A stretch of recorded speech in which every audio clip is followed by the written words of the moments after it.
Shalom. Most High Christ bless.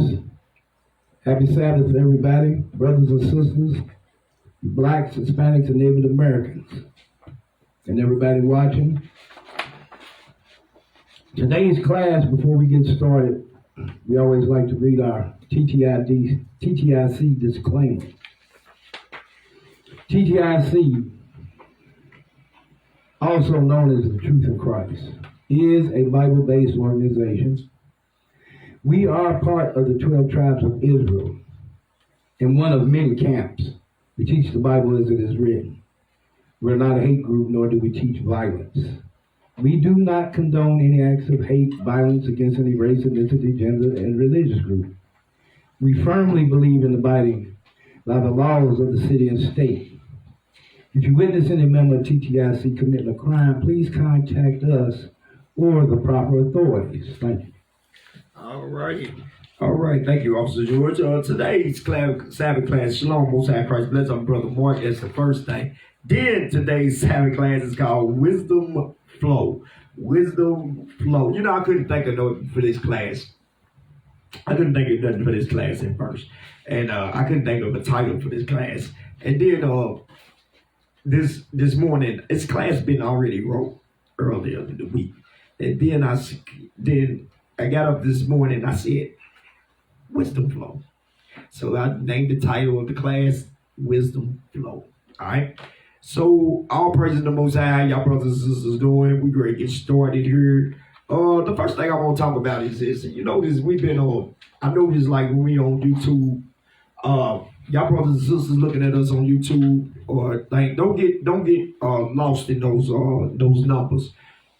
YouTube is cutting our numbers. Every time we go up, me and my wife will sit up here, we'll see it with our own eyes. Our numbers, they'll chop our numbers down. Chop our numbers down. They've been doing this thing with Facebook, YouTube. It seems like every time we get, they cut our numbers down. But what I don't understand is, anybody can get on here. They can show naked bodies. They can show fightings. They can show shootings. But we on here just teaching the Bible, and we got people cutting our views. You know, trying to make it. And we understand the game. The game is if you cut the views, it'll make people uninterested because it ain't a lot of people watching you. We understand it. But let me explain something to you as we going forward. We really don't care about views. How long somebody hears. That's right. That's all. Our job is to get the word out, and that's what we do. We teach the Sabbath class. We got people in our class. We teach the Sabbath class every day, every Sabbath, so people can hear it. That's all that matters. So you can keep cutting our views, cutting people off our thing. It don't matter, blocking people from seeing our live or whatever. It don't matter. We're going to still teach this word as it is written. So, like I said, today's Sabbath class is called Wisdom Flow. Wisdom Flow. Let's start off with Ecclesiastes. Ecclesiastes 7.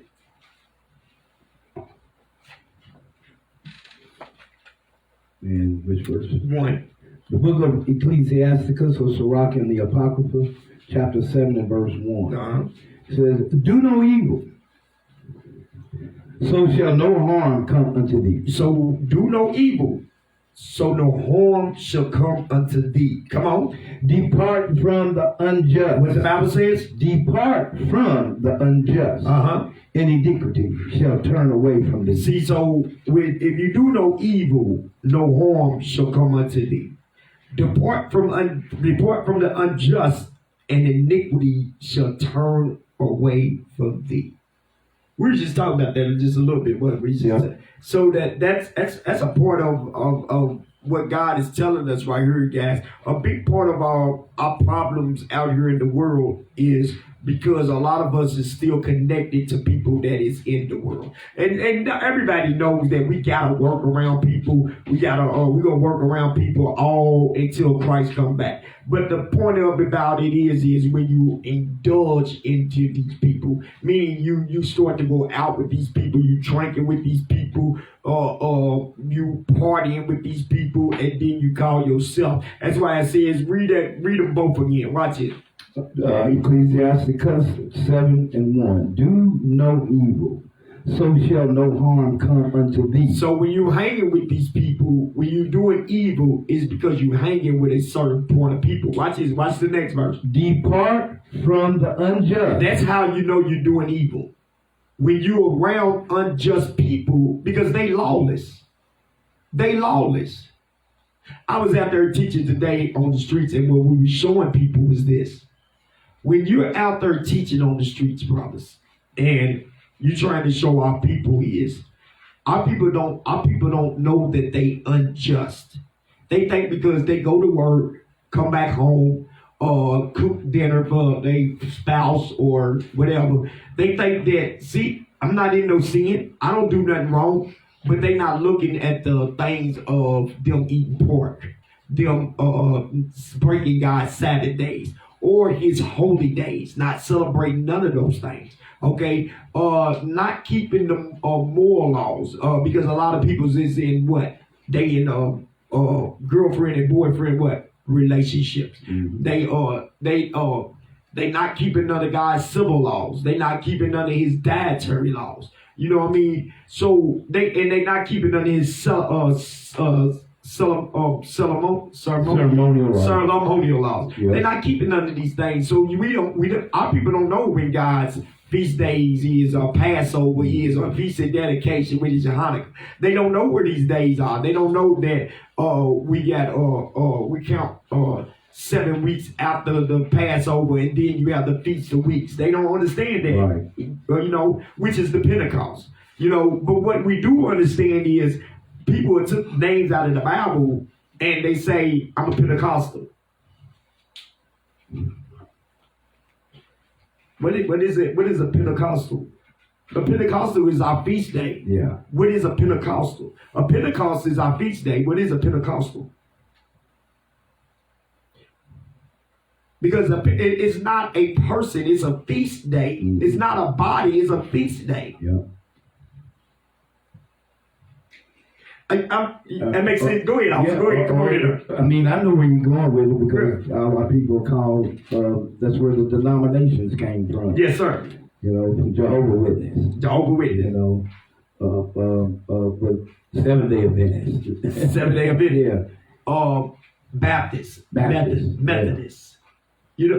These things come from people's thoughts. It's not from you never seen the church of the Seventh-day Adventists.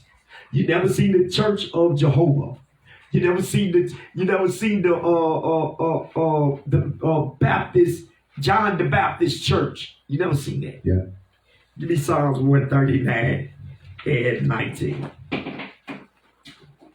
Psalms 139 and verse 19. Watch this. We're going down to 24.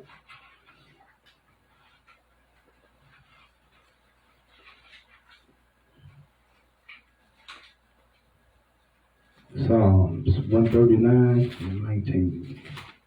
Surely, watch this. It says, surely thou wilt slay the wicked. You see that? The Bible says, surely God will slay the wicked. Watch this. O God, depart from me, therefore, ye bloody men. You see that? So we got to be able to accept, we got to be able to depart. What the Ecclesiastes 7:2 says, depart from the unjust. And right here, 7:20 says what? 19 says, surely thou wilt slay the wicked, O God. Depart from me, therefore, ye bloody men. Depart from me, you bloody men. That's what the Bible's telling you. Depart. God wants you to depart from bloody men. Watch this, read. For they speak against thee wickedly. For they what? They speak against thee wickedly. See, they speak against God wickedly. Watch this. And thine enemies take thy name in vain. They take his laws in vain. Useless. They make his laws non-existable. It says, and the wicked take thy name in vain. Let's go to Exodus 20.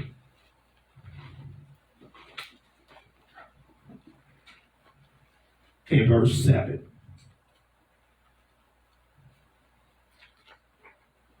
The book of Exodus, chapter 20 and verse 7. Thou shalt not take the name of the Lord thy God in vain. For the Lord will not hold him guiltless that taketh his name in vain. See, you're not going to be held guiltless that takes his name in vain. So if you break God's laws, God's not going to take you what? Guiltless. He's going to hold you accountable for breaking his what? Laws. He's going to hold you accountable for breaking his laws. Give me Leviticus. Leviticus chapter 19 and verse 11. Start right there. The book of Leviticus, chapter 19 and verse 11. Ye shall not steal, neither deal falsely, neither lie one to another. Watch this. And ye shall not swear by my name falsely. You should not swear by my laws falsely. Watch this. Neither shalt thou profane the name of thy God. I am the Lord. Neither shall thou what? Neither shalt thou profane the name of thy God. I am the Lord. So neither shall thou not make thy name, neither shall thou profane thy name, not make God's name sacred or biblical. Talking about his laws. Don't make his laws sacred or biblical. So now, how do we know that? Hold on real quick, because I'm not going to go, because I need this class to go just like it is. But I'm just going to touch this real quick. Give me 2 Maccabees 6. Because just in case, we get naysayers on here. Just in case, just in case somebody got something to say. 2 Maccabees 6 and...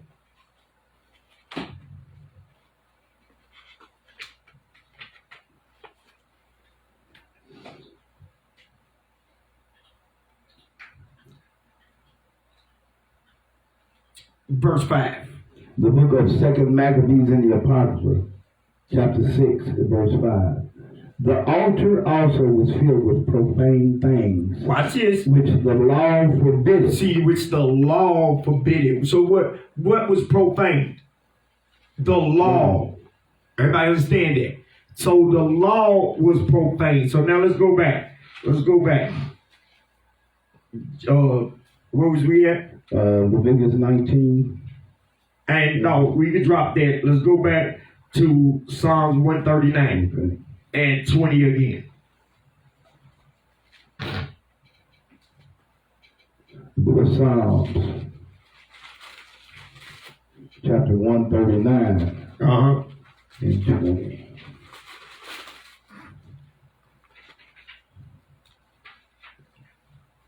It says, for they speak against thee wickedly. And so they speak against God wickedly. Watch this. And thine enemies take thy name in vain. And thy enemies take God's name in vain. They make his laws useless. Read. Come on. Okay, do not I hate them. And what did he say? Do not I hate them, O Lord, that hate thee. Do not. So they take God's laws in vain, and David is saying, do not I hate them that hate thee. Read.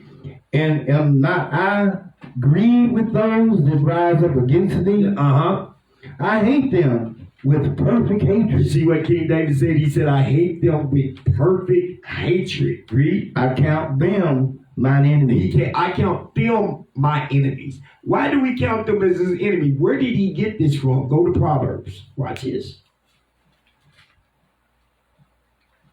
Go to Proverbs chapter 8, verse 13. Watch this. Proverbs chapter 8 and verse 13. Hold on. Let me make sure that's what I want. Yeah, go ahead. The book of Proverbs, chapter 8, verse 13. Fear of the Lord, the fear of the Lord is to hate evil. See where you get it from? The fear of the Lord is to hate evil. So when you keep God's laws, you hate evil. Read. The fear of the Lord is to hate evil, pride, and arrogancy, and the evil way. And the froward mouth, a perverse mouth, do I hate. So who he get that from? He got it from his father. Who his father get it from? God. Let's go back. Back to Psalm 139 And verse 20. 23. 23. Search me, O God, and know my heart. Try me and know my thoughts. Search me, O God, know my heart. Try me and know my thoughts. Come on. And see if there be any wicked way in me. You see that? So that's what we asking God. Lord, try us. So if you know your man is wicked, then you not want God to do this. Right. So he said, and see, he said, search me, O God, and know my heart. Try me and know my thoughts. And see if there be any wicked way in me. Watch this. And lead me in the way everlasting. See, and lead me into the way what? Everlasting. Everlasting. So he's asking God, lead them in the way of everlasting. Wisdom of Solomon 9:1.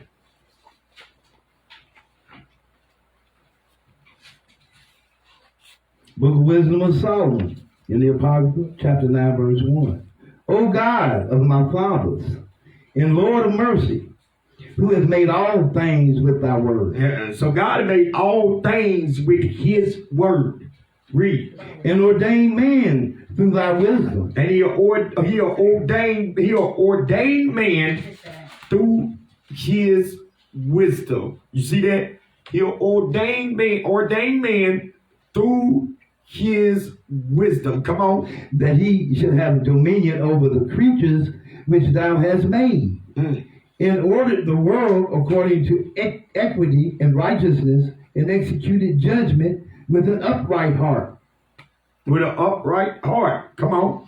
Give me wisdom that sitteth by thy throne, and reject me not from among thy children.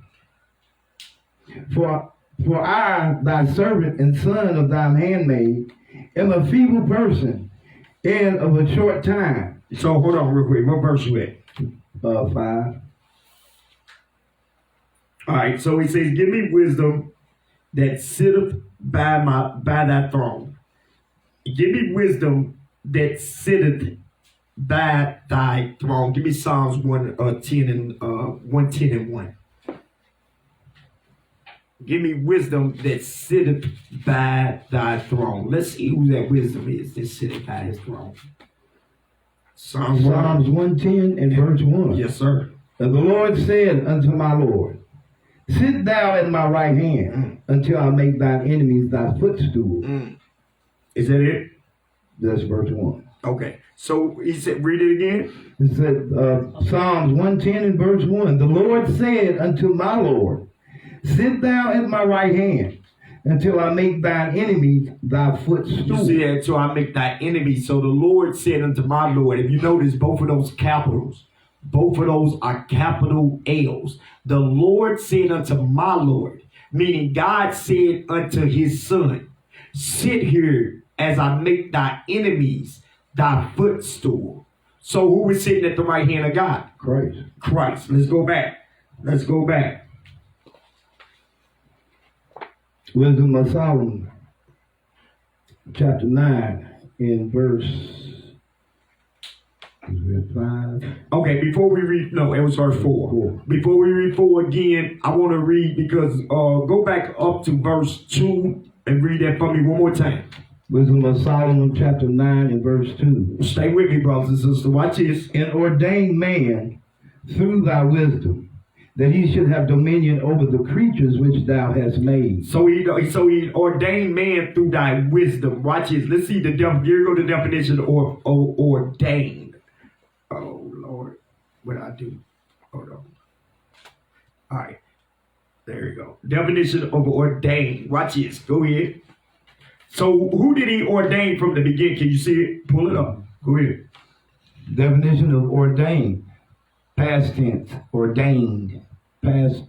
Let's see. Okay, number Start at 1. Yeah. To make someone a priest or minister, confer holy orders on. To what? To make someone a priest or minister, confer holy orders on. So now watch this. We're gonna read those symbols right there. To appoint, induct, install, invest, anoint. So he did all this to who? All this he did to who? Adam. He did all this to Adam. Everybody understand it? All right. Now watch this. Go down to definition number 2. Definition number 2. Order, or decree. Decree. Go ahead. Something officially. Now we're gonna click on the decree. Read that decree. The decree is an official order issued by a legal authority. You see, God is the lead. And so God gave Adam a order in the beginning. Everybody got that? Adam was ordained in the beginning. That's why God chose Adam first. He ordained Adam in the beginning. So watch this, 9 and 4 again. Watch this. Let's get to it. Watch this. Wisdom of Solomon, chapter 9 and verse 4. He says, give me wisdom that sitteth by thy throne, and reject me not from among thy children. So reject this. Give me wisdom that sitteth by thy throne. Who was sitting by his throne? Christ. So give me the wisdom of who? Christ. And read. And reject me not from among thy children. And reject me not from among my children, among thy children. Come on. For I, thy servant and son. Read it again. Watch it. It says, for I, thy servant and son. See, this is what y'all don't understand. We are sons of God. Christ is not the only son. We are sons as well. That's why Christ said it in the scriptures. If y'all be sons, if y'all be gods, because we sons of gods as well. Yeah. That keeps his what? Laws. Watch this. Read. For I, thy servant and son, of thine handmaid. Of thy handmaid. Am a feeble person. Read. And of a short time. And am I only of a short time. And too young for the understanding of judgment and law. And too young to understand of judgment and law. Hold on, let me see where I want. Read. Verse 6. Here it goes. For though a man be never so perfect among the children of men. Read. Yet, if thy wisdom be not with him. He shall be nothing regarded. Let's read that again. Verse 6. For though a man never so perfect. Among the children of men. So we're not going. He said we're not going to be all the way perfect amongst the children of men. Right. But we way better than everybody what else. But watch this. Read. Yeah. And let me explain something to you. It's not because of our actions. That's not what it's talking about. We got things here like we can't escape certain foods. And even if you do stop eating certain foods, they injected things in everything now. So some of that still gonna make us unclean. But that's why God said we should eat our defiled what? Our defiled bread. Our mindset is not gonna be all the way 100% angel-like because we in sinful what? Flesh. Only Christ went through here without sin.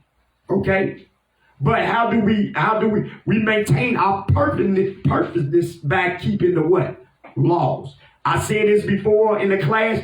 Every day that you don't sin, that day you are perfect.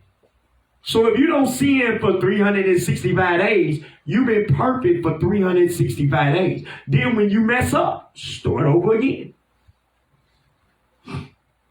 Really? And we don't willful sin, so the mess up can't be a willful sin. You didn't go to the nudie bar, pick up a prostitute. You didn't go out smoking weed. No, that can be that you bought something on a feast day. Stupid. Not like a focus. Damn.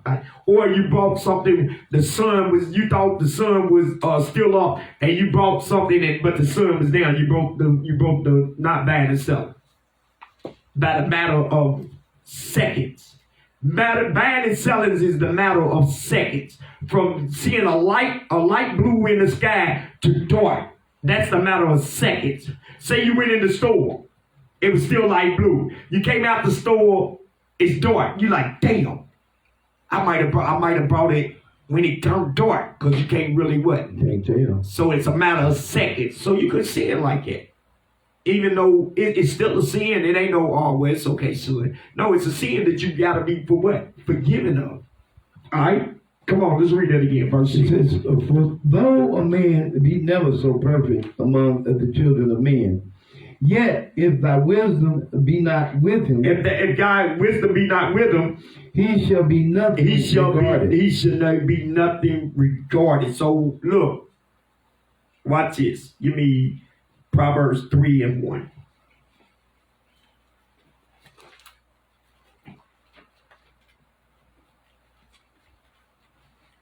Proverbs 3:1. The book of Proverbs, chapter 3, verse 1. My son, forget not my law, but let thine heart keep my commandments. But let your mind keep my commandments. But let your mind keep my commandments. Jump down to verse 13. Verse 13. Says, happy is the man that findeth wisdom, and the man that getteth understanding. Happy is the man that findeth wisdom, and the man that getteth understanding. Hold on real quick.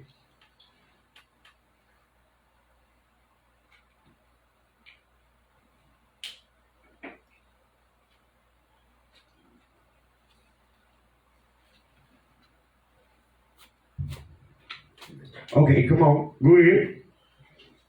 It says for the verse 14, for the merchandise of it. No, I want to go read that verse 13 again. 13. Happy is the man that findeth wisdom. Happy is the man that findeth wisdom, and the man that getteth understanding. And the man that getteth understanding. So y'all see that? Happy is the man that findeth wisdom, and the man that getteth understanding. Give me understanding, officer. Give me understanding, please.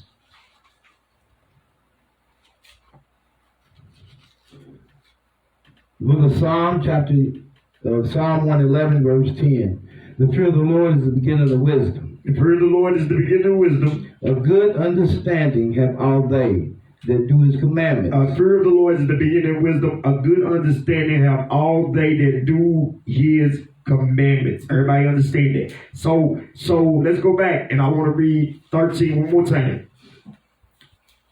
The book of Proverbs, chapter 3, verse 13. Happy is the man that findeth wisdom, and the man that getteth understanding. So we know that is talking about the law. Happy is the man that findeth God's what? Law. Everybody got that? All right, from her. Officer George, let's go to Proverbs 3 and 14. Proverbs chapter 3, verse 14. 14. It says, for the merchandise of it is better than the merchandise of silver, and the gain thereof than fine gold. Read. She is more precious. Hold on, stop. What is more precious? What's the she? She is wisdom. Okay, there you go. So y'all got to remember, we are talking about wisdom. The context is talking about what? Wisdom. So she is referring to what? Wisdom. Wisdom is more precious, come on, than rubies. And all the things thou canst desire are not to be compared unto her. All the things thou desire cannot be compared unto her. Come on, read. Length of days. Length of what? Length of days. Read. Is in her right hand. Length of days is in her right. So God's laws is control your length of days. I'm going to show y'all. It's heavy. That's heavy. Watch his reading again, officer, please. Length of days. Length of days is in her right hand. Watch this. And in her left hand, riches and honor. Oh, now watch this, guys. Length of days is in her right hand. Now watch this. Let's go back. Let's go back to hold that. We go. Give me wisdom of Solomon. Hold that. Give me wisdom of Solomon. Chapter 9 and verse 4 again. Watch how these two match up. The wisdom of Solomon, the apostle, for chapter 9 and verse 4. Watch how these match up, brothers and sisters. Watch this. Give me wisdom. Give me wisdom that sitteth by thy throne. Give me wisdom that sitteth by thy throne. What is the wisdom that sit by his throne? The word of God, which is Christ. Come on, read. And reject me not from among thy children. Now go back over here. So Christ is the wisdom that's set on by God's throne. Watch this, read. Back in Proverbs. Yep, 3:16. Length of days. Length of days is in her right hand. So with knowing Christ's understanding is determine your length of days. Read. And in her left hand, riches and honor. Come on. Her ways are ways of pleasantness. Now, hey, if you with me, if y'all hear me, listen.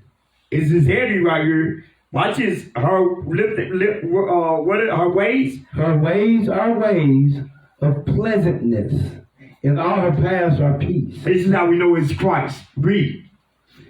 She is a tree of life. Oh, she is the what? A tree of life. She is the tree of life. Watch this. To them that lay hold upon her. Hold on. She is the tree of life. To them that lay a hold upon her. Watch this. And happy is everyone that retaineth her. Now, you see, it said that she is the what? Tree of life. Give me Genesis chapter 2, verse 8, officer. Genesis chapter 2, verse 8.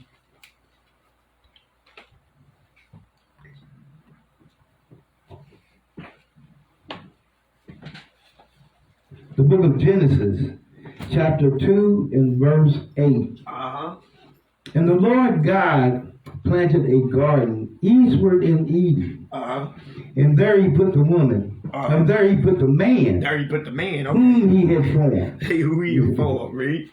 And out of the ground made the Lord God to grow every tree that is pleasant to the sight. Read. And good for food. And good for food. The tree of life. Hold on, what was it? The tree of life. So the tree of life also in the midst of the garden. So the tree of life was also in the midst of the garden. Watch this. Watch what the tree of life is. Watch this. And the tree of knowledge of good and evil. And the tree of knowledge of good and evil. The tree of knowledge of good and evil. Give me Isaiah chapter 45, verse 10, please. I'm going to add this in here. I ain't have it in here, but I'm going to add it in real quick. The tree of good, knowledge of good and evil. Isaiah 45 and 7. The book of Isaiah, chapter 45, verse 7. I formed the light and created darkness. I make peace and create evil. I make peace, and which that peace adds up to what? Good, and I create what? Evil. Okay, so that's go ahead. I, the Lord, do all these things. That's Christ. He does all these what? Things. Now watch this. I'm gonna show y'all something.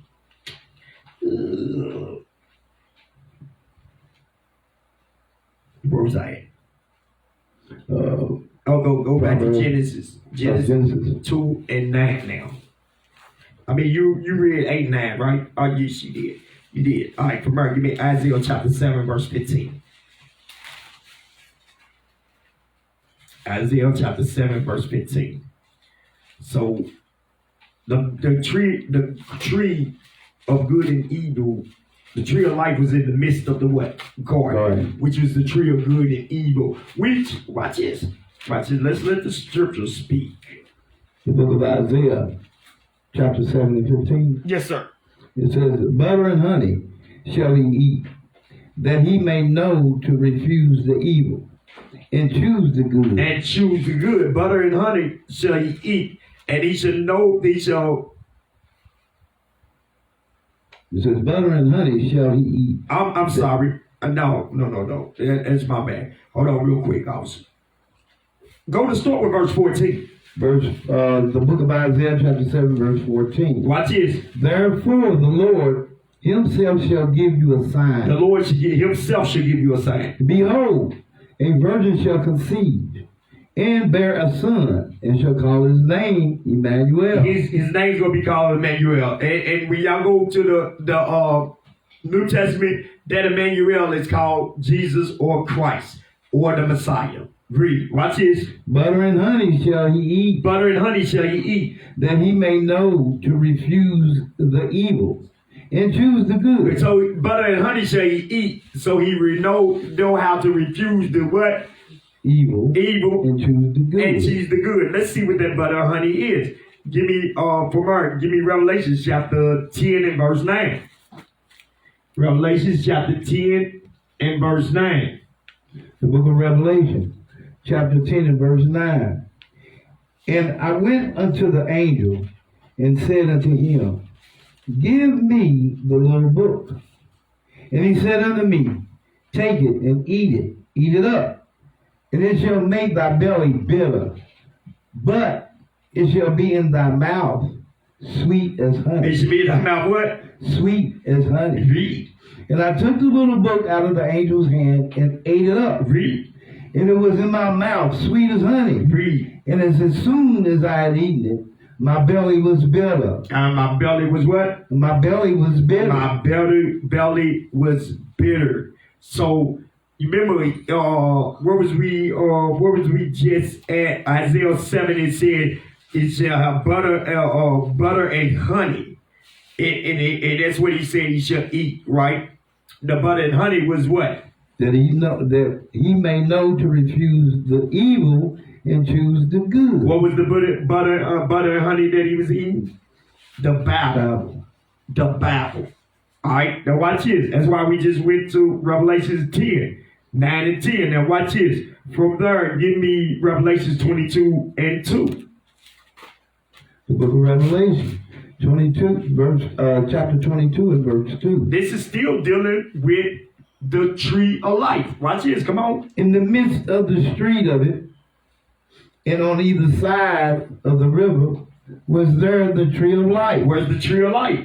Which bare 12 manner of fruit. Which bare 12 manner of fruits. Those 12 manner of fruits is talking about what? The 12 tribes of Israel. Read. And yielded her fruit every month. Read. And the leaves of the tree were for the healing of the nation. And the leaves was for the leaves was of the tree for the healing of the nations. From there, give me Psalms 1 and 3. Watch this. Psalms 1 and 3.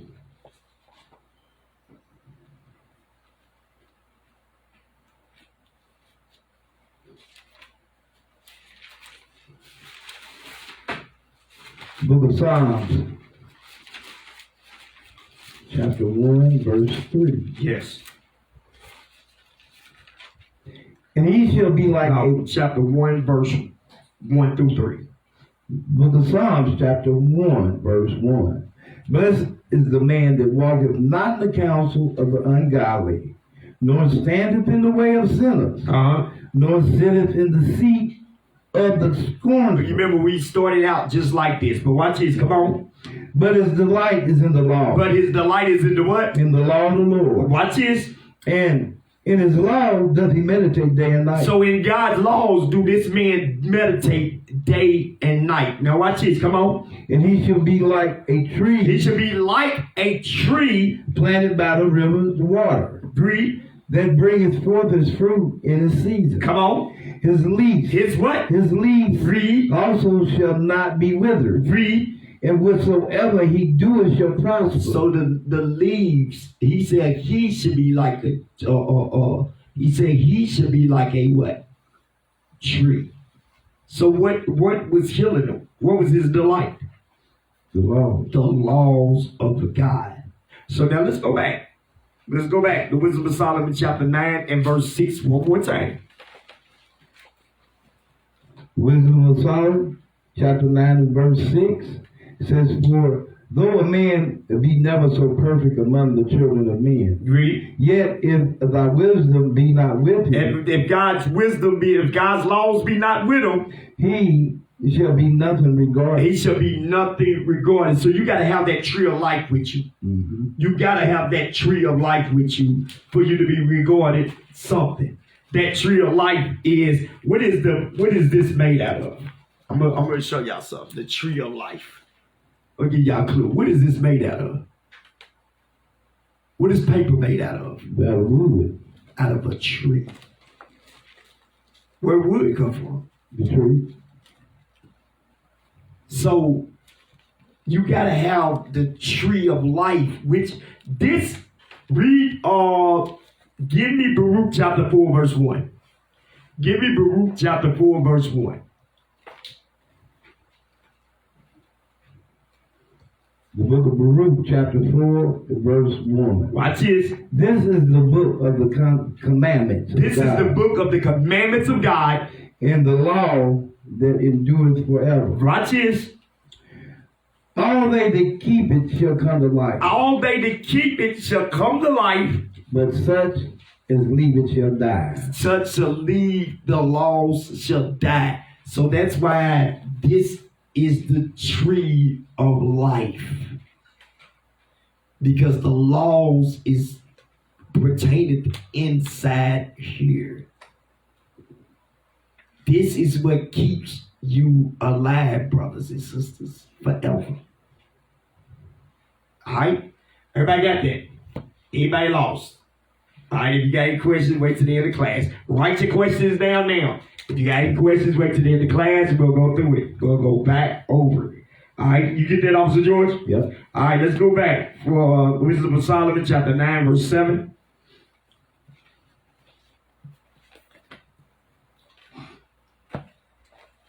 The book of Wisdom of Solomon in the Apocrypha, chapter 9 and verse 7. Read.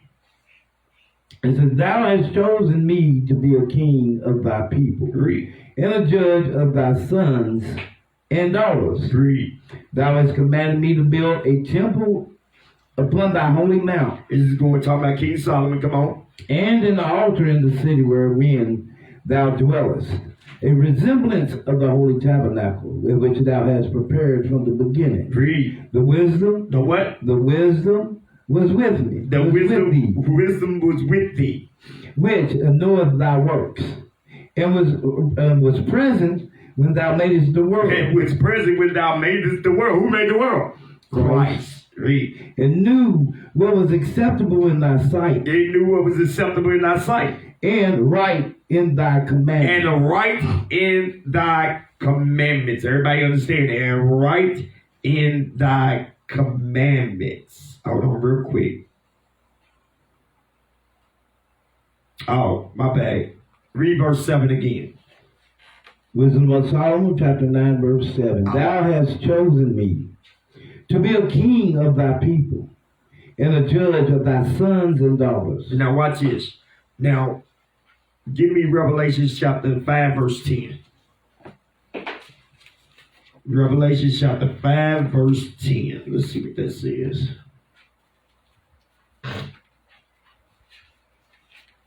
The book of Revelations, chapter 5 and verse 10.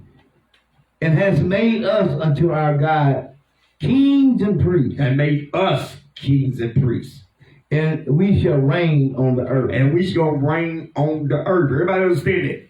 God made us, brothers and sisters, the Israelites, the true Israelites, to be kings and princes and priests. I'm sorry. And we shall reign on the earth. When? When we gonna reign? Are we gonna reign now? No, we're gonna reign when Christ what? Returns, just like he said. Watch this. From her, give me Deuteronomy 1 and 15. So he made us kings and priests. The book of Deuteronomy, chapter 1, verse 15. So I took the chief of your tribes, wise men and known, and made them heads over you, captains over thousands, and captains over hundreds, and captains over fifties, and captains over tens, and officers among your tribes. Go ahead. Verse 16. And I charged your judges at that time, saying, hear the causes between your brethren, and judge righteously between every man and his brother, and the stranger that is with him.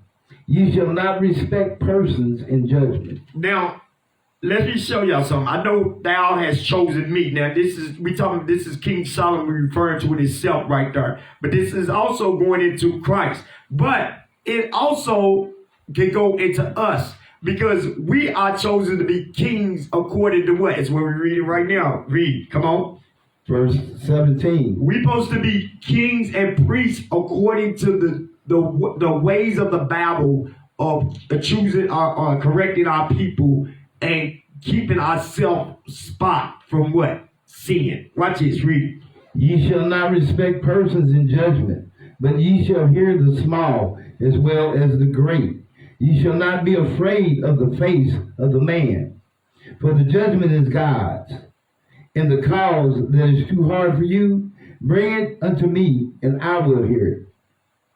I just want to 17, and that's it. The 17. All right. So you see that? So that's how we become kings and priests, by judging our people and keeping them in what?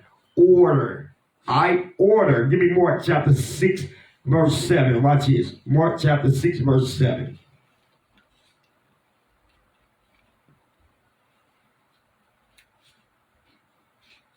The book of Mark, chapter 6, and verse 7. And he called unto him the 12, and began to send them forth and send them forth by two and two, and gave them power over unclean spirits. So Christ was sending the 12 forth 2 by 2, and he was giving them powers over unclean spirits. Watch this. And commanded them that they should take nothing for their journey, save a staff only. No scrip, no bread, no money in their purse. No bags. Go on. But he shod with sandals, and not put on 2 coats. Read. And he said unto them, in what place soever ye shall enter into an house, there abide till ye depart from that place. Read. And whosoever shall not receive you, nor hear you, when ye depart thence, shake off the dust under your feet, for a testimony against them. For a testimony what? Against them. Read. Verily I say unto you, it shall be more tolerable for Sodom and Gomorrah in the day of judgment than for that city. Now I want y'all to come back to me real quick. Why are we going through this? Because verse Wisdom of Solomon 9 and 7 says, thou chosest me to be a king of thy people, and a judge of thy sons and daughters. So now what is Christ telling the disciples to do right here? He said, go out and teach the people. And he said, and whosoever shall not receive you, nor hear you, hear what? What did they teach you? He was teaching the law. Okay, the wisdom. The wisdom.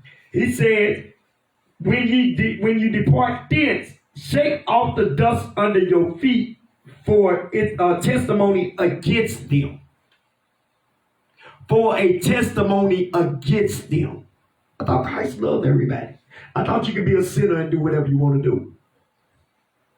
That's why today's class called Wisdom Flow. Verily I say unto you, it shall be more tolerable for Sodom and Gomorrah in that day of the day of judgment than for that city. Wow. They burned up in Sodom and Gomorrah. Yeah.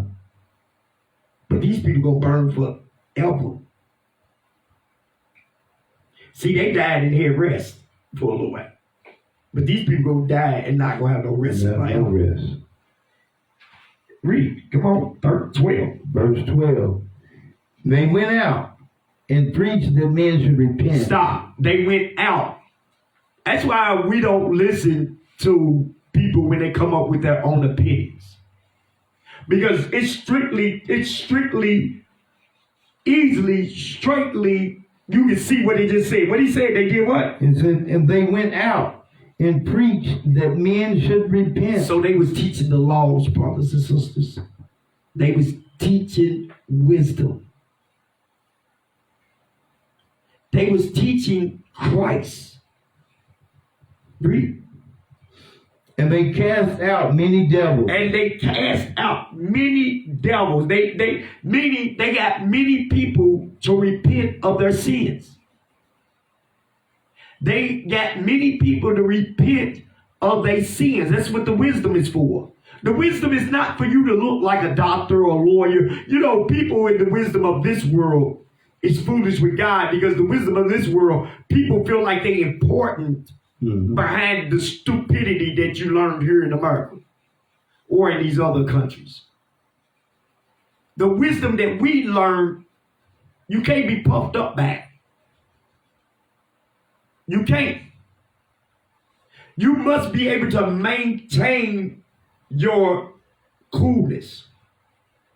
Because read it again. What did it say? It says, and they cast out many devils and anointed with oil many that were sick. Read. And healed them. And what? And healed them. Stop. So the wisdom is to heal you. That's what the tree of life is for. Is to heal you.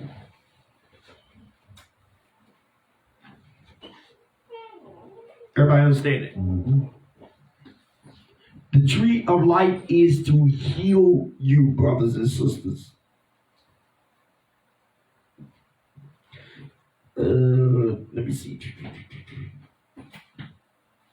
Read 13. I mean, you already read 13, right? Yeah. Let me make sure. That's it. All right, then from her. John 7 and 19.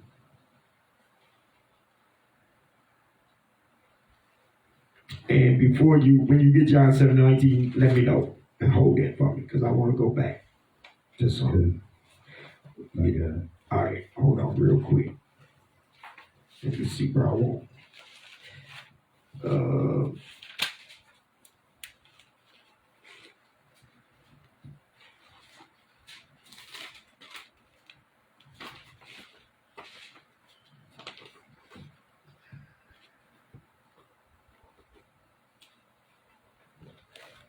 Give me 1 second. I'm coming, guys. I'm coming.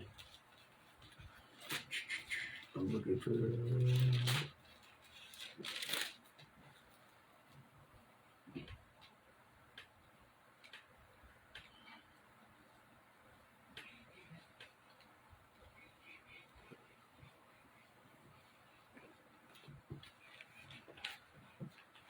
What I got you holding on?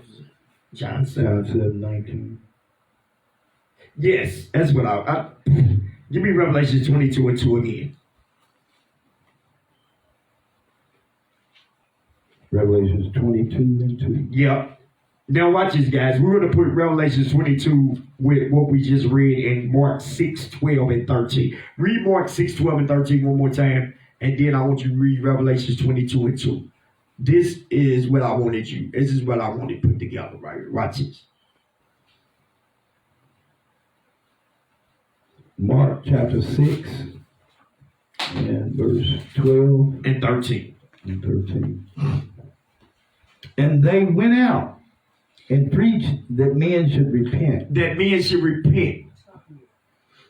And they cast out many devils and anointed with oil many that were sick and healed them. And he what? And anointed with oil many that were sick and healed them. And healed them. Is that it? Yes. All right, it's 12 and 13? 13, yes. Okay, so now watch this. Now go back. Then give me Revelation 22 and 2. Now watch this. So what was the tree of life for? Watch this. Read. Revelations 22 and 2. In the midst of the street of it, and on either side of the river, was there the tree of life. Was there the tree of life? Which bare 12 manner of fruit. Watch this. And yielded her fruit every month. Uh-huh. And the leaves of the tree. And the leaves of the tree were for the healing of the nation. The laws was for the healing of the nation. The same thing we just read in Mark 6, 12 and 13, they went out and taught what? Repentance. Repentance is through the law. Give me that Psalms. What I want. Revelations. Not Revelations. 3 and 19. Acts 3 and 19. Acts 3 and 19. The book of Acts, chapter 3, verse 19. Watch this. It says, repent ye therefore, and be converted, that your sins may be blotted out, when the time of refreshing shall come from the presence of the Lord. Now, you see, the repentance is that your sin may be blotted out. What converts you? Psalm 19 and 7. You ain't got to go. The law of the Lord is perfect, converting the soul. The testimonies of the Lord is sure, making wise the simple. So the laws of the Lord is what converts your man. So the repentance comes from the law. The law is the leads for the healing of the tree of life. Everybody understand? Yeah. All right. So give me John chapter 7, verse 19. Book of John, chapter 7, and verse 19. Did not Moses give you the law? Did not Moses give you the law? And yet none of you keepeth the law. Yet none of you keepeth the law. Why go ye about to kill me? Read. The people answered and said, Thou hast a devil. So what they say? And the people answered and said, Thou hast a devil. So the people said that Christ had a devil. Watch this. Who goeth about to kill thee? You know, people will do that thing right there. How many of y'all ever got encountered where you know that someone was trying to do something to you, but they'll reverse it on you like, bro, you crazy, bro. Ain't nobody trying to do nothing to you. Yeah. They'll make it like you crazy. How many movies we've seen like it? Yeah. And the person end up getting killed because he'll go back and say, okay, they not trying to do nothing to okay. You're not trying to do nothing to me. Mm-hmm. And he end up getting killed. Now, I just want y'all to peep game right here. This is why people say, oh, the black Hebrew Israelites, they crazy. That's called reverse psychology. Even my dumb black butt know that. You got something? Go ahead, speak on it. No, you got okay. I'm good. Read what you got. Read that again. Start with 19 again. The book of John, chapter 7, verse 19. Did not Moses give you the law? And yet none of you keepeth the law. Why go ye about to kill me? So that's why he's telling them, you don't keep the law because the Bible says thou shalt not murder or thou shalt not kill. Same thing. Read. Verse 20. And the people answered and said, Thou hast a devil. Who goeth about to kill thee? Now watch these, brothers and sisters. I'm going to show you real brothers and sisters when they come through. Read. And Jesus answered and said unto them, I have done one work, and ye all marvel. I done one thing, and now all y'all shocked. Y'all going crazy because I did one thing. Read. Moses therefore gave unto you circumcision, not because it is of Moses. It didn't come from Moses. It came from Abraham. But Moses taught it because it was given to him by God. It was a law. It was a law. It was not the Abrahamic laws. It was, I'm using what they say, Mosaic laws. It was the Abrahamic laws. It was a law from God that God gave to Abraham, and Moses taught the laws that came from God. Mm-hmm. Just like y'all say, these are the Mosaic laws. The law's been in the Bible since the beginning of time. Damn. Read. That might be too heavy for them. Go ahead, read. Not because it is of Moses. Not because it is of Moses. But of the fathers. See what I mean? But of the fathers. And that goes all the way back to Adam. Read. And ye on the Sabbath day circumcise men. Read. If a man on the Sabbath day receive circumcision, that the law of Moses should not be broken. Because he gotta be, because that man gotta be circumcised because that baby gotta be circumcised on the eighth what? On the eighth day. If the eighth day falls on the Sabbath, ain't nothing that you can do about that law. Read. Are ye angry at me because I have made a man every whit whole on the Sabbath day? Because I made a man whole. Now, let me give y'all something. That right there is not talking about a baby, but that's talking about, watch this. I'm going to show y'all something. They was criticizing Christ for teaching on the what? Sabbath day. Let me show y'all something. Give me Proverbs chapter 30, I think it's verse 6. This is the circumcision that he was talking about. Proverbs 30 and verse 6. The book of Proverbs, chapter 30, verse 6. Add thou not unto his No, word. that ain't what I want. Give me the 5 then. Go up 1. Make sure it says circumcision. You see it? Mm-mm. All right, I'll be in the Lord. I'm on my way right now. Proverbs. Oh, shoot. I'm out here.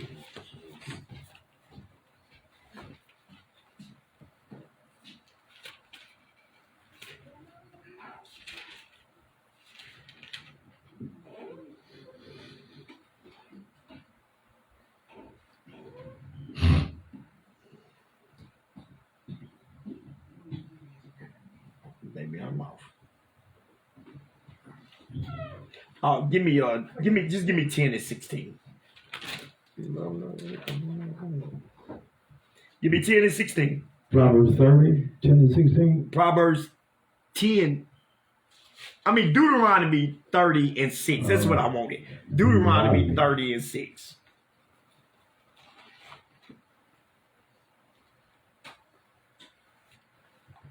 Book of Deuteronomy, chapter 30 and verse 6. That's what I want.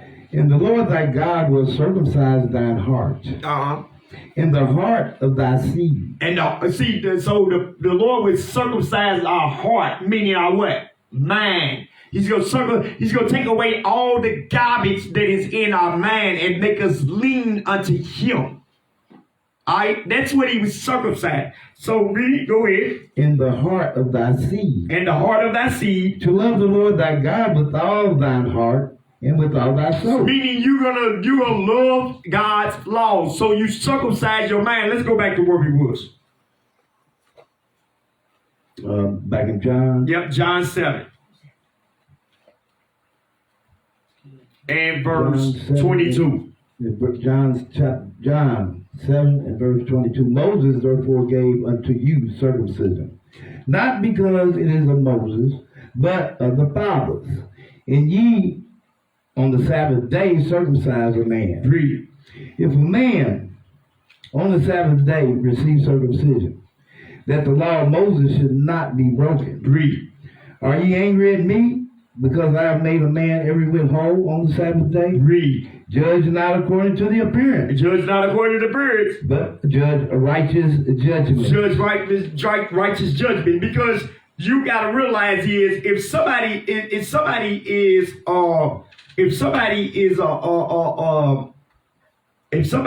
doing wicked, what you trying to say? I'm not supposed to judge because it's a Sabbath day?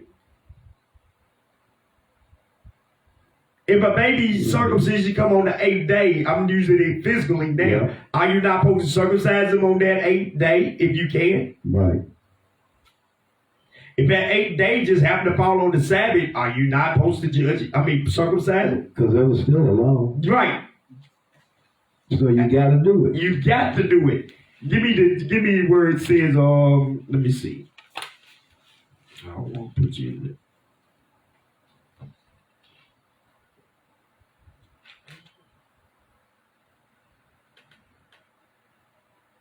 Give me 1 second, guys. Forgive me, my stomach.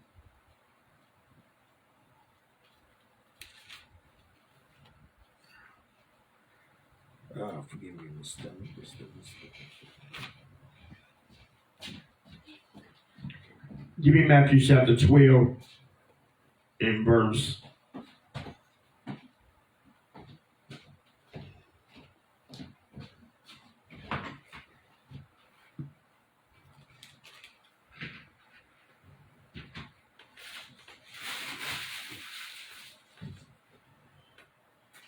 And start with just 12. 12 and 12. The book of Matthew, chapter 12, and verse 12. Says, how much then is a man better than a sheep? Wherefore, it is lawful to do well on the Sabbath day. Is it lawful? It's lawful to do well on the Sabbath day. Everybody understand that? It's lawful to do well on the Sabbath day. So that's what Christ. That's why Christ healed the people on the Sabbath day. Hold on. I'm still.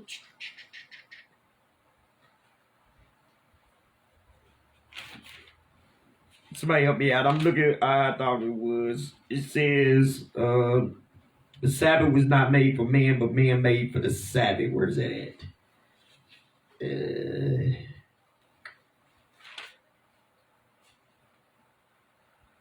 No, I'm tripping.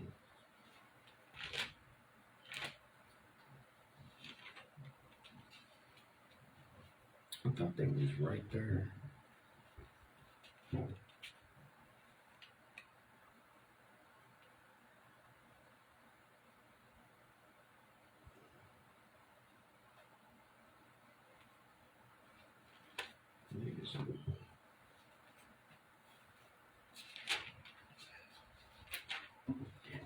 One second.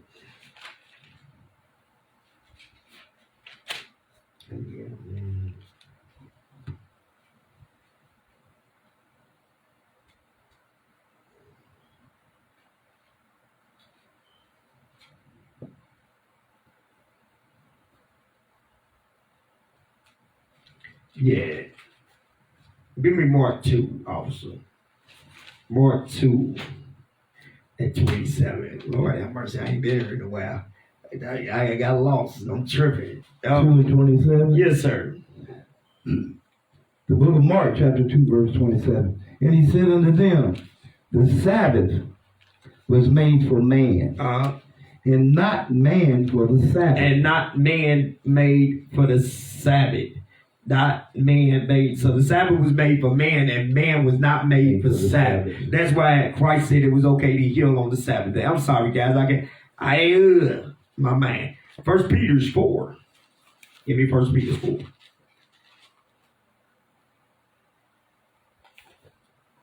4. First Peter 4, and I want to start with verse 5, but hold on, give me 1 second. Because I want to make sure we still on one accord on what we teaching right here.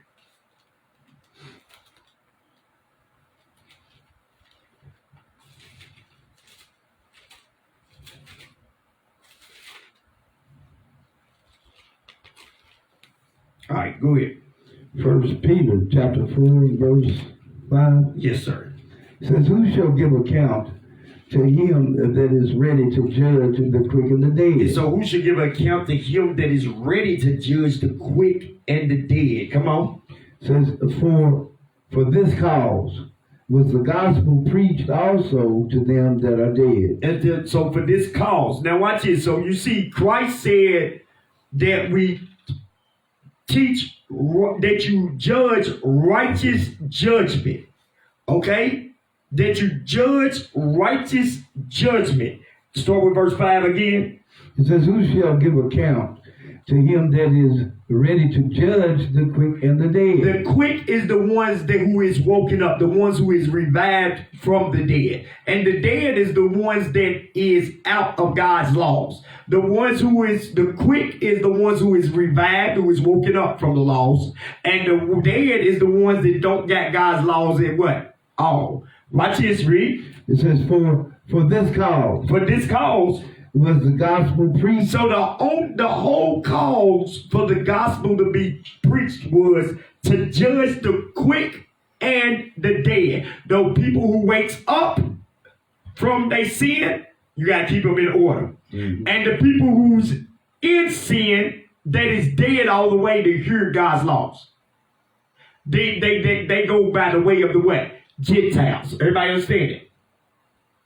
All right, let's read it again. Mm-hmm. I see how people don't understand. Y'all didn't understand that over. I read it again. Sorry, 5 or 6? 5. It says, who shall give account to him that is ready to judge the quick and the dead. Now watch this. Give me Ephesians chapter 4. I'm going to go into this Ephesians chapter 2, verse 2. Real quick. I'm going to just touch this. I should do it after class, but I'm going to touch it right now. The book of Ephesians chapter 2, verse 2. Watch this. Wherein, in times past, Ephesians 2 and 1. Ephesians 2 and 1. And you have he quickened. Stop. You have he quickened, meaning revive. The word quicken means to what? Revive. He that he have quickened, revive. Who were dead. Who was dead in what? In trespasses and sins. So when you was dead, you was in the midst of what? Sin. Everybody understand that? You was in the midst of sin when you was dead, and when you were, it says, who he have quickened, meaning revive. To revive somebody, you bringing them back to life. You bringing them back to life. Give me Proverbs 72 real quick. Let's go back to Proverbs 72. The book of Proverbs, chapter 7 and verse 2. It says, keep my commandments and live. So when you revive, you keeping God's what? Commandments. You keeping his commandments. That's what revives you. Keep God's commandments and live. So now, when we go back to, let's go back to Ephesians 2 and 1 again. One more time. The book of Ephesians, chapter 2 and 1. And you have he quickened. You have he quickened, meaning what? Revived you by giving you the what? The laws. Read. Who were dead. Who was dead. In trespasses and sin. So you was dead in trespasses and sin, brothers and sisters. So when he revived you, he gave you his laws. Everybody got that? Yep. All right, everybody got that now? You got, okay, all praise. Let's go back. Let's go back 1 Peter.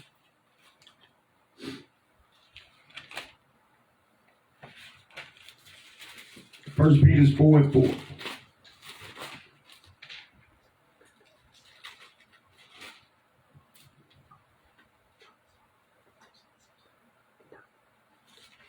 You got something? Okay. All right, because man, my stomach's upset. The book of 1 Peter, chapter 4.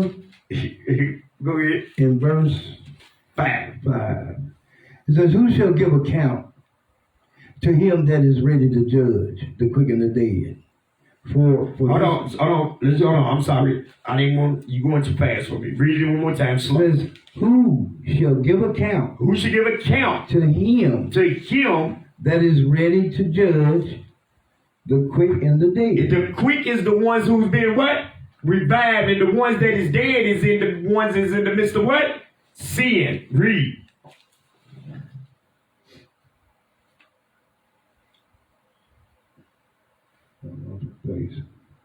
Verse 5. 5, 1. Yep. 4 and 5. 5, going to 6. It says, who shall give account to him that is ready to judge the quick and the dead? For this cause. For this cause. Was the gospel preached. So the cause the gospel was preached, which watch this, read. Also to them that are dead. The ones that are dead, the ones that is in sin. That they might be judged. That they might be what? Judged. So the ones that's in sin gotta be judged. Don't worry about it. This is later on, after a Sabbath. Okay. After Sabbath. Go ahead. According to men. In the flesh. So they can be judged according to men in the flesh. What you gonna judge them with? What is righteous judgment? What did Christ say? Mm-hmm. Hold on. Let's go back. Let's go back to John 7. So they might be judged according to men in the flesh, but live according to God in the spirit. The spirit is the word of God. The word of God is the laws. Now watch this. I just want to go back to John 7:19 again. Watch this. John chapter 7 verse 19. Did not Moses give you the law? Did not Moses give you the law? And yet none of you keepeth the law. Yet none of y'all kept the law. Read. Why go ye about to kill me? And the people answered and said, thou hast a devil. Who goeth about to kill thee? You see that? Those are the people. Those people right here that he was saying that You should give account to him that is ready to judge the quick and the dead. Okay? So now watch this. Now, Ramon, let's go back. Officer George, the Wisdom of Solomon 7 and 8. Hold on.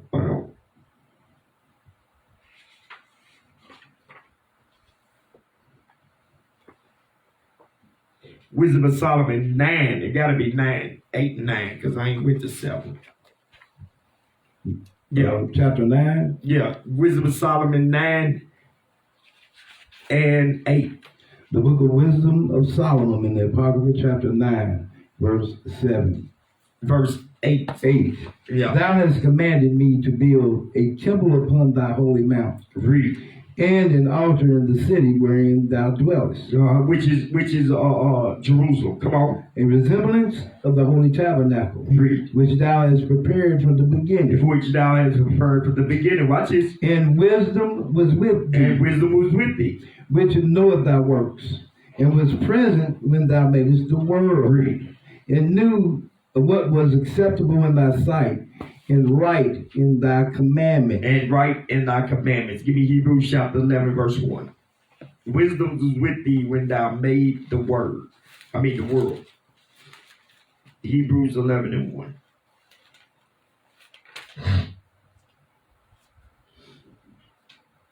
The book of Hebrews, chapter 11 and verse 1. Says, now, faith is the substance of things hoped for. Faith is the things of substance hoped for. Faith is the substance of things hoped for, the evidence of things not seen. The evidence of things not seen. Everybody get your definition of substance. I'm using the King James definition of substance. Okay, we're going to go down to number 4. Number 4. Number 4.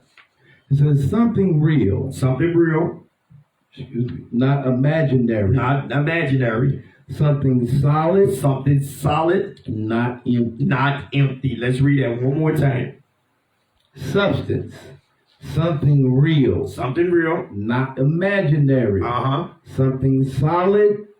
Not empty. So now, watch this. Let's go back to Hebrews 11 and 1. The book of Hebrews, chapter 11 and 1.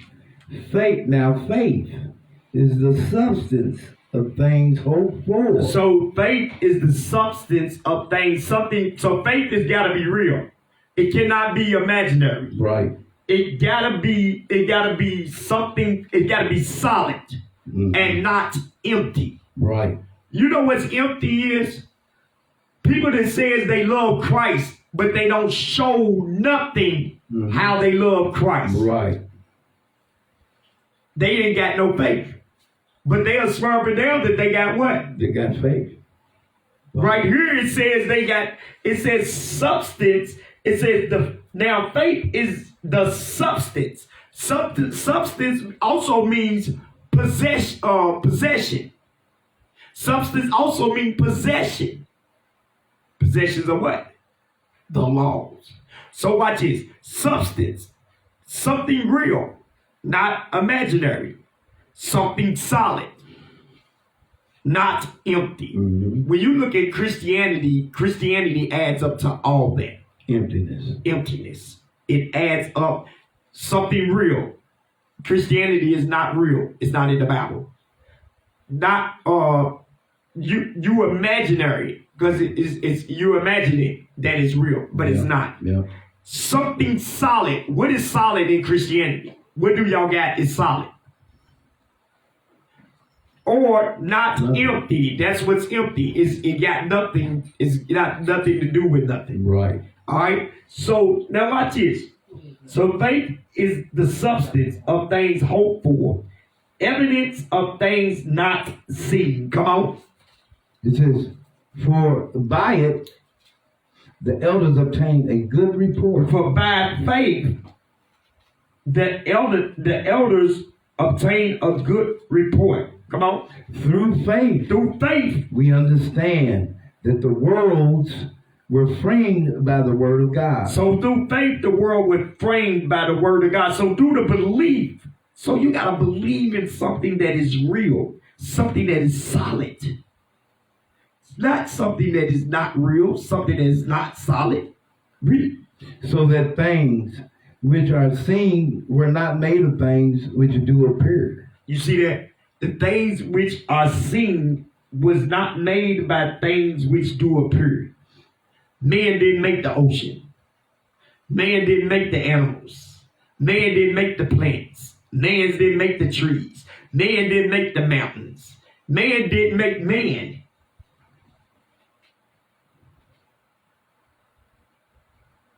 And when you really get down to it, because man, Adam was made by God from the beginning. Mm-hmm. Then God used man and women to create people.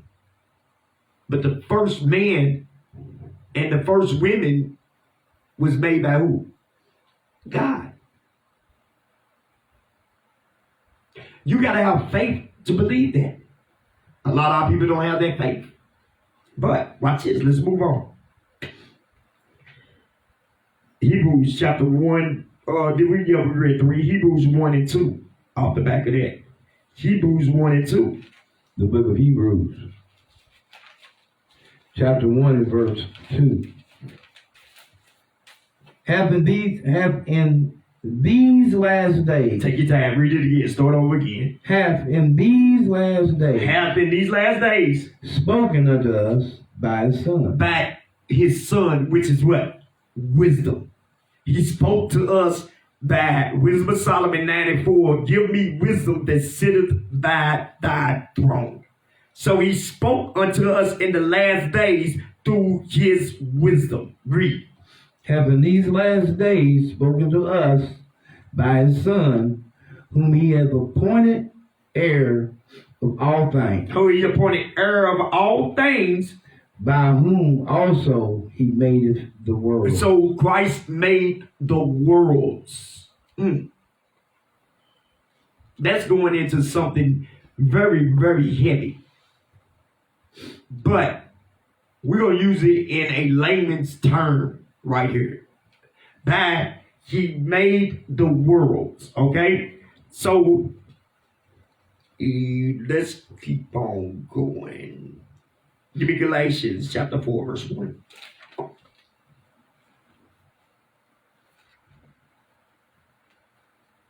Galatians chapter 4, verse 1. The book of Galatians, chapter 4, and verse 1.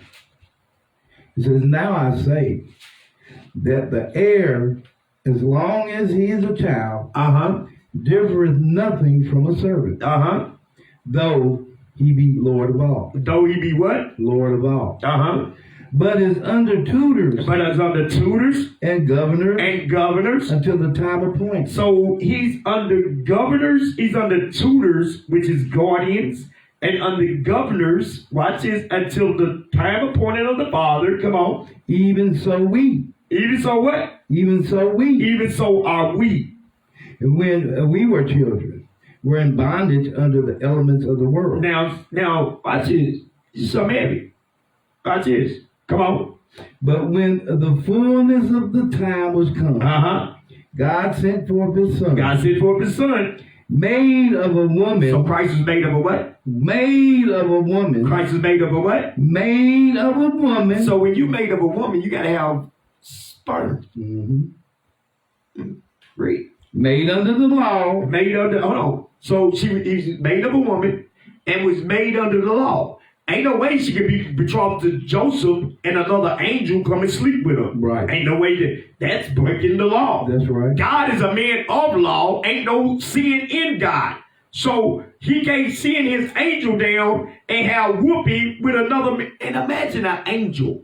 An angel. Give me Revelation 17. I just want to touch on this real quick. I want y'all to see something. Revelation 17 and I'm coming right back here.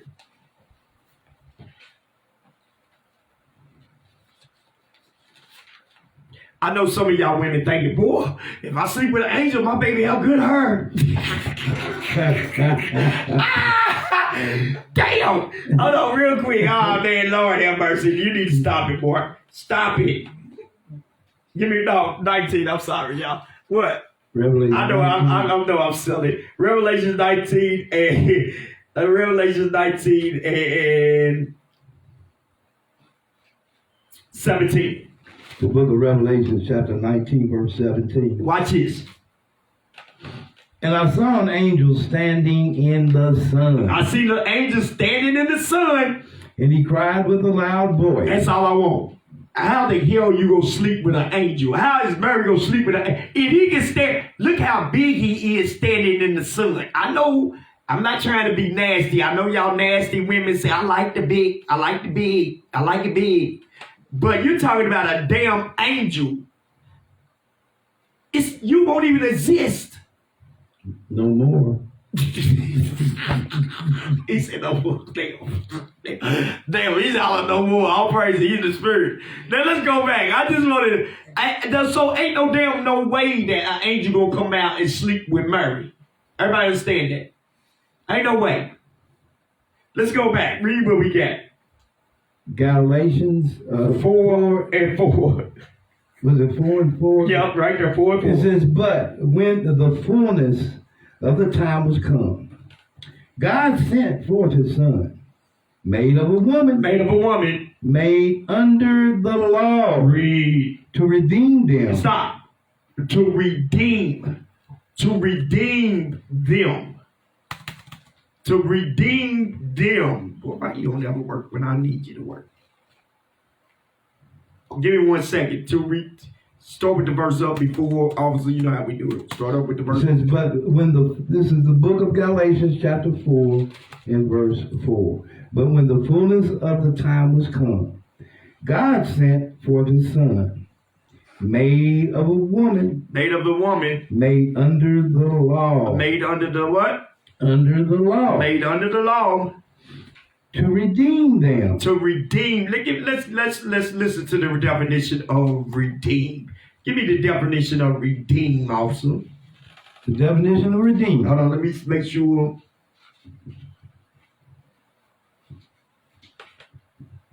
Number 2. Let's see what the definition of redeem is, brothers and sisters. Go ahead. It says to gain or regain. To gain or regain Possession of something. to possession of something In exchange for payment. in exchange for payment. Watch this. Synonyms. Synonyms. Similars is to retrieve. Retrieve. To regain. Go ahead. Recover. Recover. Reclaim. Reclaim. So we the Israelites. God got to reclaim. Christ is coming down to reclaim the ones who's keeping the what? Laws. Read. To repossess. He's coming back to repossess. Repossess, meaning you let something go. Let's click on the definition of possess. Come on. Repossess. Read that definition, please.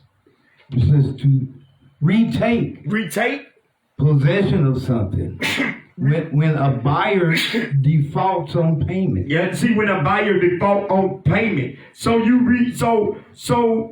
are repossessing something. So God's coming back to repossess us. All right, hold on. All right, reclaim. Oh, we already did those. Okay. So now let's go back. So now let's go back to verse 5 again. Galatians 4, chapter 4, verse 5. To redeem them that were under the law. That was under the law. That we might receive the adoption of sons. Stop. So he's coming back to redeem them that was under the law. A lot of y'all saying, see, that's talking about in the old. No. Have Christ came back on the earth yet to redeem anybody yet? No. He has not come back. How we know he ain't come back? Watch what he says. Give me Isaiah chapter 47, verse 3. Isaiah chapter 47, verse 3. Let's see if this came to pass yet. The book of Isaiah, chapter 47 and verse 3. This is Christ speaking. Watch this. For I am the Lord thy God, the Holy One of Israel. 47 and 3. Yeah, you in 43 also. Don't worry about it. I understand. I do it all the time. 47 and 3. Read. It says, thy nakedness shall be uncovered. Verse 4. Oh, no, I see it. Go ahead. Keep on going. You're right. 47 and 3. Yeah. It says, thy nakedness shall be uncovered. So their nakedness will be uncovered, meaning their sins will be uncovered. Watch this. Yea, thy shame shall be seen. So y'all, that shame shall be seen that you are a sinful nation. Read. I will take vengeance. I will take vengeance. And I will not meet thee as a man. You see what Christ said? I'm going to take vengeance and I will not meet thee as a man. So when Christ come back, he's not going to meet these people as a man. Who killed them? Rome. Rome killed them. He said when he comes back, he would not meet them as a what? Man. All right. Let's go back to Galatians 4. We went 1 through 5. Give me Galatians chapter 3, verse 13. The book of Galatians chapter 3 and verse 13. We're going to go 13 and then we're going to jump back to 10. Watch this. It says, Christ hath redeemed us from the curse of the law. So Christ hath redeemed us from the curse of the law. Read. Being made a curse for us, for it is written, cursed is everyone that hangeth on the tree. So Christ had to hang on the tree. They said if a man hung on a tree, he was a curse. Christ is not a curse. He had to fulfill prophecy. That's why he was hung on the cross. But the first part says, Christ have redeemed us from the curse of the law. Now, watch this, brothers and sisters. Christ have redeemed us from the curse of the law. What is the curse of the law, Officer George? Take me where the curse of the law is. The curse of the law, that would be in Deuteronomy. Read that for me. Matter of fact, don't go to Deuteronomy 28:15. Go to Deuteronomy 28 and 27 and 2 verses from the last. The book of Deuteronomy, chapter 27 and 25. Curses anyone. Is that it? Curses anyone that. Is that what I got? Is that what you said? Two curses, two from the last. No, one from the last. One from the last. It says, "Cursed be he that taketh reward." No, go up one more then. It says, "Cursed be he that lieth with his mother." Oh no, I'm coming. Let me get there. It's right there. I know it's right there. Deuteronomy 27 and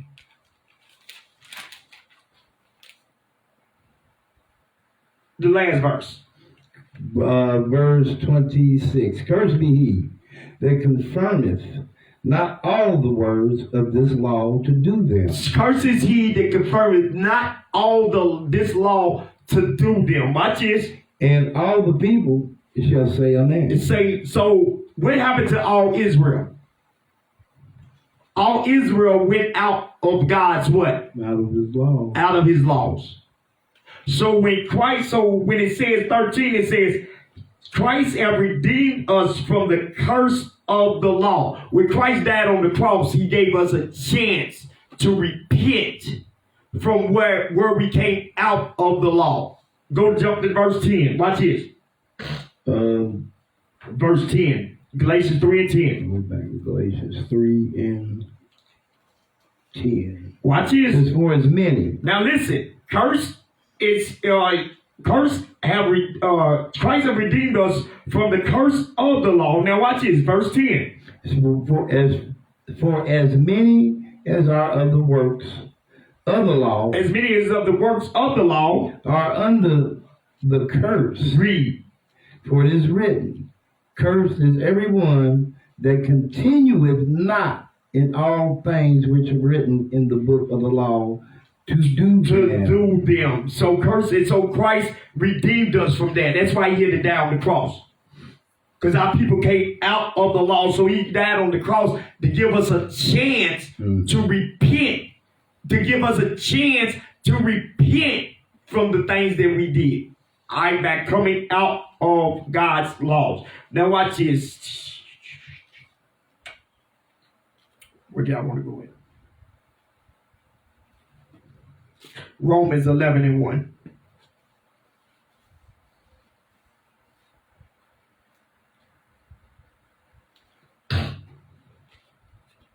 Romans The 11. book of Romans, Mhm. chapter 11, verse 1. Read 1 and then jump to 11.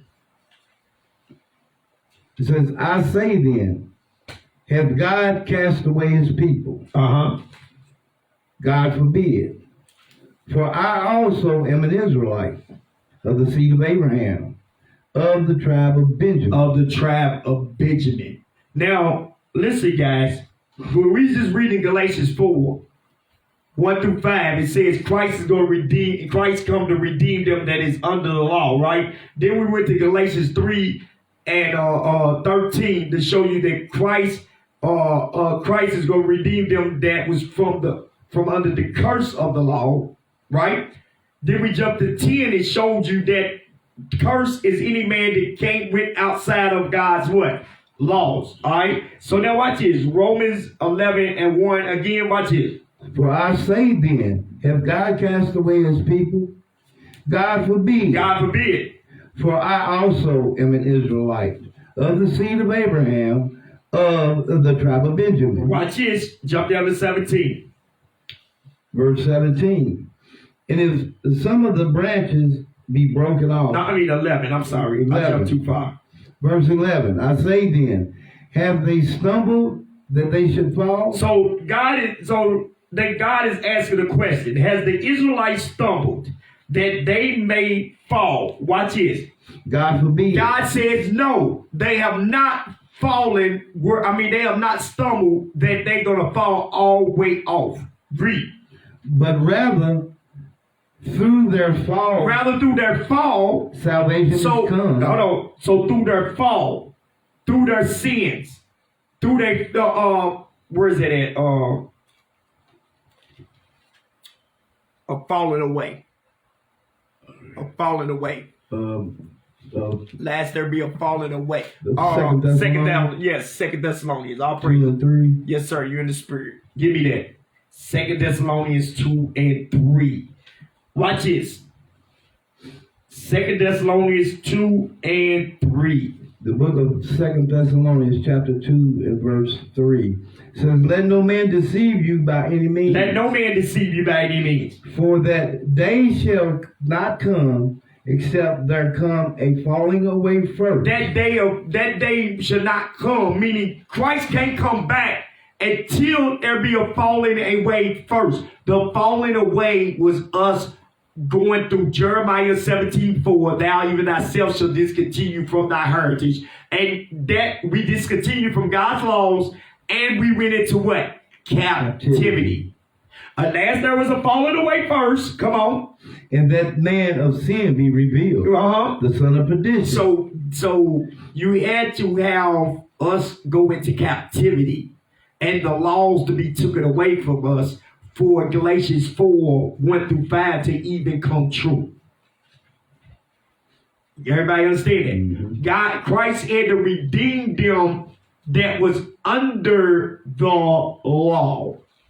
Meaning the ones that was going to wake up and come back and started doing his what? Laws. So now we at Romans 11 again. The book of Romans chapter 11 verse 11.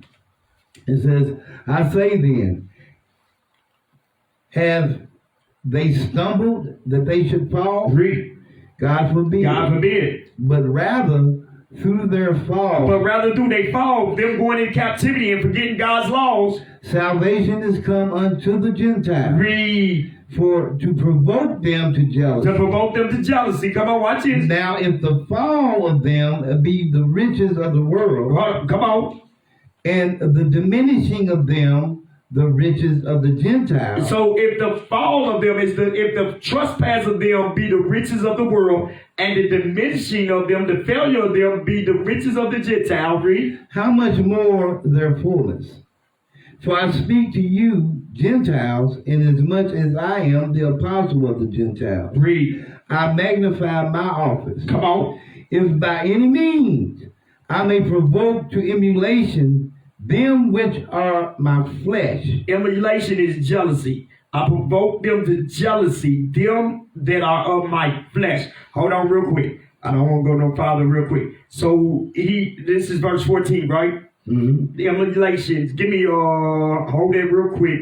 Give me Romans 9. Because he says, by any means I provoke to emulation them which are my flesh, and might save some of them.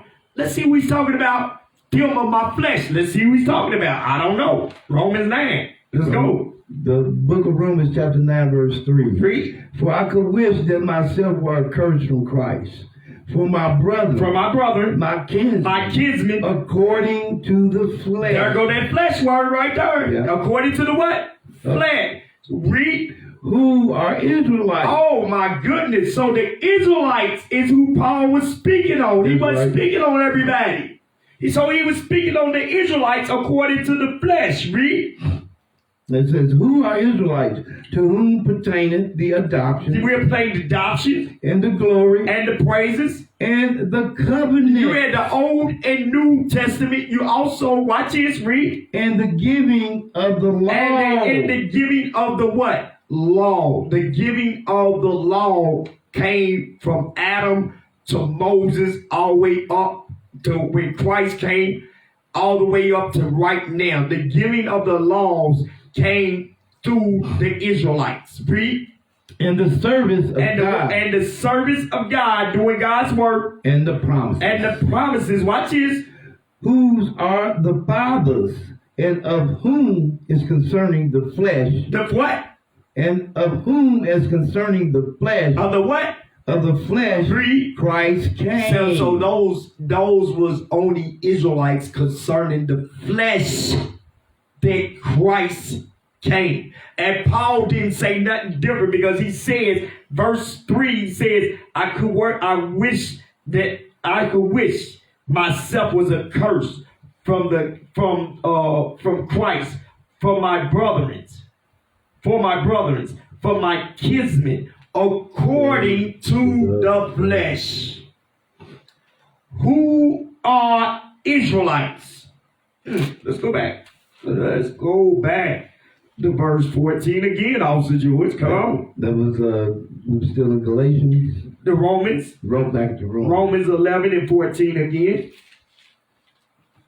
Romans 11 and 14. It says, if by any means I may provoke to emulation, jealousy, them which are my flesh, which is Israelites, and might save some of them. That I might save some of the Israelites. Read.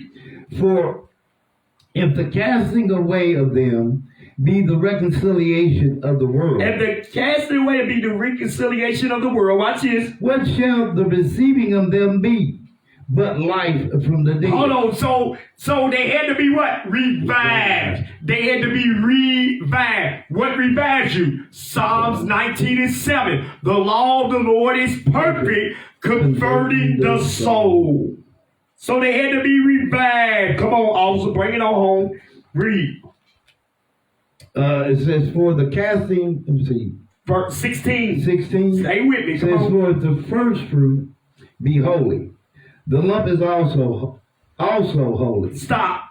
If the first fruit be holy, then the lump, I'm missing stuff. Hold on. I'm sorry. I left the whole lot out. Let's go back up to 15.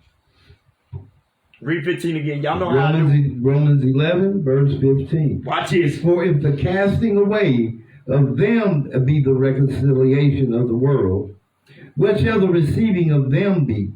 But life from the dead. Give me 2 Corinthians 5 and 17 through 19. 2 Corinthians 5, 17 through 19. Watch this real quick. The book of 2 Corinthians chapter 5, verse 17. Read. It says, therefore, if any man be in Christ. If any brother, any sister be in Christ. Watch this. He is a new creature. He's a new creature. Old things are passed away. Old things are passed away. Behold, all things are become new. So whatever y'all brothers and sisters did in y'all past, for instance, when I came in the truth, I was married to a woman that me and her was married when I was in the world. I came in the truth with another woman, right? So what I had to do? I had to go get a divorce from that other what? Woman. All things shall become what? Passed away. Passed away.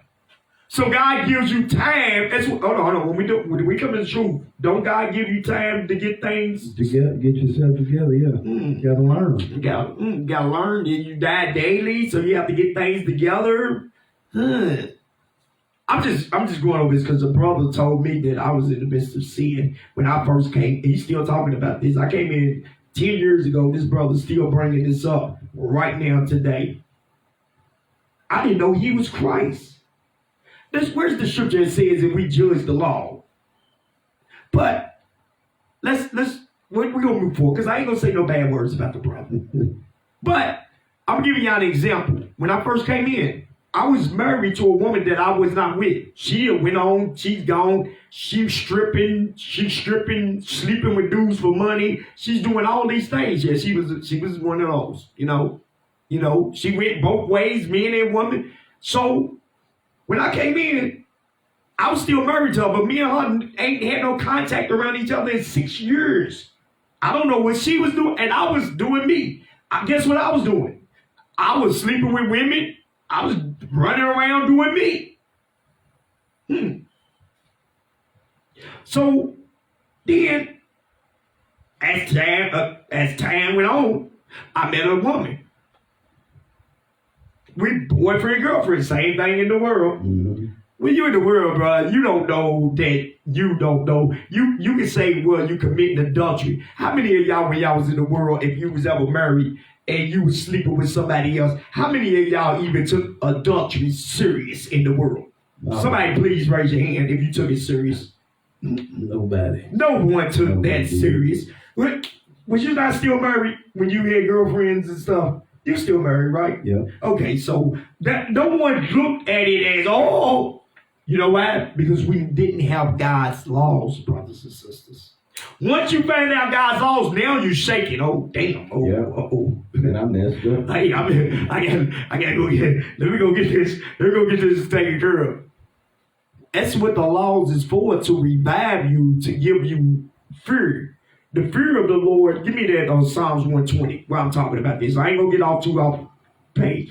I won't, but I want to bring this up because I want to clear this out. I don't want nobody holding no secrets over my head. Thinking you holding a secret. You ain't holding no secret over my head. Read what you got. Psalms 119 and 120. Psalms 119, verse 120. Read. My flesh trembleth. My flesh trembleth for fear of thee. For fear of God. Is that it? And I am afraid of thy judgment. So that's why you make haste to get things in order in your life when you come in this truth, brothers and sisters. You make haste to get yourself in order. So when I first came in the truth, I was married to a woman, my first wife. I was married to that woman, and I didn't even, me and her, you know how I don't know, it's a lot of people that have done this. This is a common thing. My brother is still married. My brother was still married to his wife. This is common things that be done in the world where people don't just get divorces right away. They just stay separate, but they not even married to each other, but they still married on paper. But far as their everyday activities, my brother's ex-wife brought dudes over and he met the dudes. They were still married on paper. You know, these are things that goes on in the world. Everybody knows that. When you don't want nobody no more, ain't nobody sitting around here. My brother ain't worried about her being with this dude. He got another chick. Same thing with me when I woke up. I didn't know I did the same thing I seen other people do. And that's just not my brother. That's on TV shows. That's on everything. So when I came, y'all like, why are you going on about this? Because I want to get something off my chest. I want to show y'all something. So when you wake up and God said you're a new creature, right? Old things shall pass away, brothers and sisters. Don't ever let no idiot hold you responsible for something when you first. You did not know the laws until God turned on your initiative. Mm-hmm. Don't let some dumb brother, because he can't hold his pants, because he can't hold his weenie in his pants, he's sleeping with women with pants on, having babies out of wedlock. Don't let no idiot like your brothers try to hold something against you like you doing something wrong. He's trying to hold that over your head. Don't he not know that it's a God? I didn't know I had to repent to men. I thought I had to repent to God. Mm-hmm. But the idiot trying to hold. When you first came in, you were still. Did I get a divorce? Do I have marriage license? Why you keep talking about it? Right. If I got a divorce and got marriage license, why you keep talking about something that's in the, oh, you jealous. You can't stop sinning. That's why God, when he said when we come together, brothers and sisters, you gotta turn away from those and hatred in your heart for your brothers and sisters. That's what we talked about when we started, before we started our class today. Yeah, because with you saying it made me think of how people can hold you bound to guilt. Yes. If you don't know no better in your mind, it's that psychological game that people can play with you, and you'll be bound. It's like they're trying to hold you, keep you bound to that. They keep trying to keep you bound to right where that thing been gone. That been gone, been dealt with, been repented of, right. Been because when you come in the truth, none of us knew that you were supposed to you couldn't eat pork chops. Yeah. None of us knew that we couldn't eat pig feet. None of us knew we couldn't eat chitlins, catfish, lobsters, crabs, shrimps. Everybody. So when we came in the truth, I'm still holding you accountable, Officer George, for eating that them shrimps and lobsters. Hey, bro, you remember you ate those shrimps? Yeah. Remember you? Why? What the hell is wrong? Why would I be telling this brother? Remember when he ate shrimp? When he let that go. You are the devil. You trying to bring a brother back into what? Bondage, just like you just said. Yeah, keep me bound. You keep me bound by that. You can't, brother. I already let that go, and God already He'll let that go. So now let's go back, because I want to make sure we back in the spirit. Hold on. So we was going to Romans 11, and what verse was we in? Romans 11 and 15. Let's read Romans 11 and 15, then go back here, because I got us all out of the book of Romans, chapter 11 and verse 15. Let's read that real quick. For if the casting away of them be the reconciliation of the world, what shall the receiving of them be? But life from the dead. So watch it. So now let's go back. 2 Corinthians 5 and 17. Watch 2 Corinthians chapter 5, verse 17. Therefore, if any man be in Christ, he is a new creature. Old things are passed away. Behold, all things are become new. Because Christ gives you time to get yourself together. So when you wake up, he's giving you time to get yourself together. Even let me show y'all something, man. This is how we know brothers is ignorant. Hold that, Officer George. Give me Ecclesiastes 4. This is going to be a pretty long class today, guys. Hang in there. Don't fall asleep. All right, Ecclesiastes 4 and verse 17, please. Watch this. The book of Ecclesiastes. The she is talking about wisdom, which is the laws. Read. Ecclesiastes chapter 4, verse 17. This is for... Start with 11. Ecclesiastes 4, chapter 4, verse 11.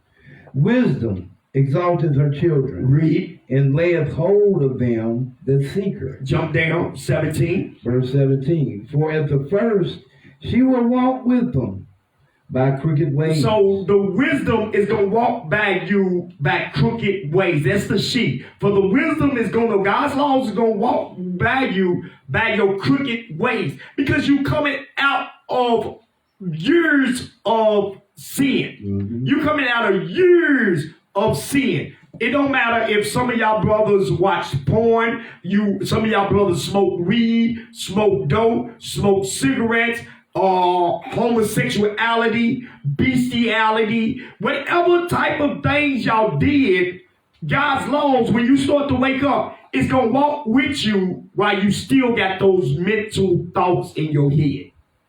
Some of y'all still was committing some of these things on the low. Read. It says, for at the first, she will walk with him by crooked ways. Why did it say it the first? Because when you wake up, God knows that you're not going to change in a blink of a damn eye. It's going to take time for you to get yourself all the way in order. Even when you stop eating pork, you stop eating shrimp, lobsters. If you do that right away, you stop smoking cigarettes or whatever you did, smoke weed, cigarettes. If you stop right away, it's still things that you're going to have. You're going to have what they call roadblocks. You still have roadblocks in your path that you're going to have to get straight. Read.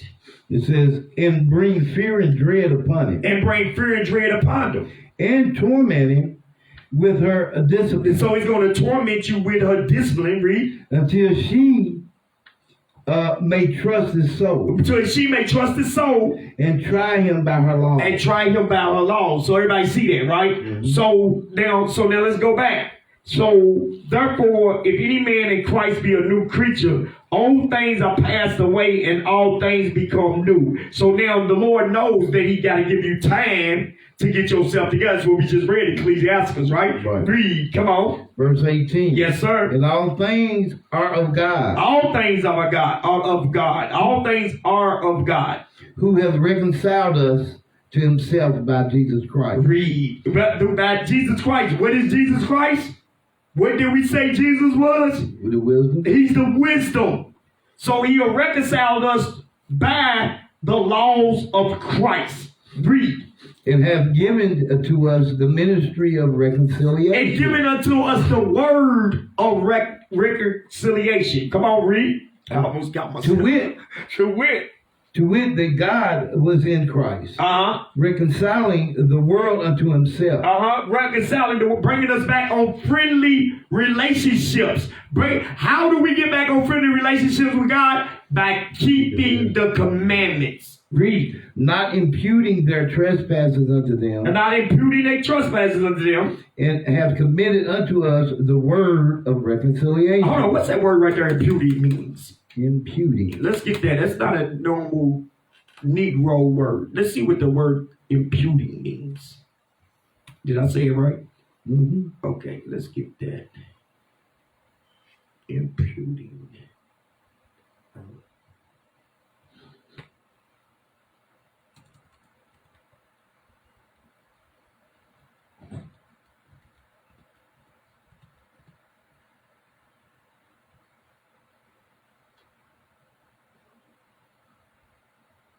Okay.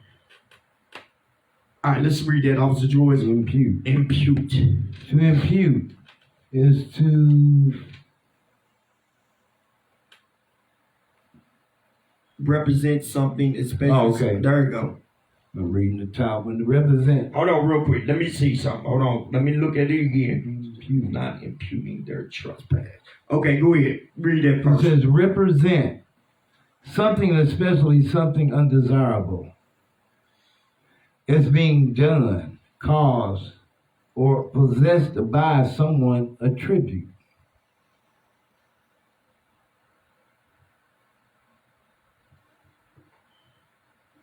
Read it one more time. Imputing, to represent something, especially something undesirable. So it is to represent something that is not imputing their trespasses. Our trespasses to God was undesirable. Come on. Is being done, caused, or possessed by someone, or attribute. Attribute. Let's see what that word attribute means. I just want to see what it.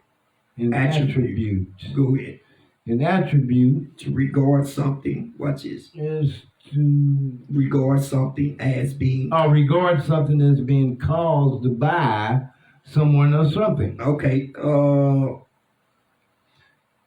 Let me make sure I don't want to read it. Let me see. Under the quality of the recording.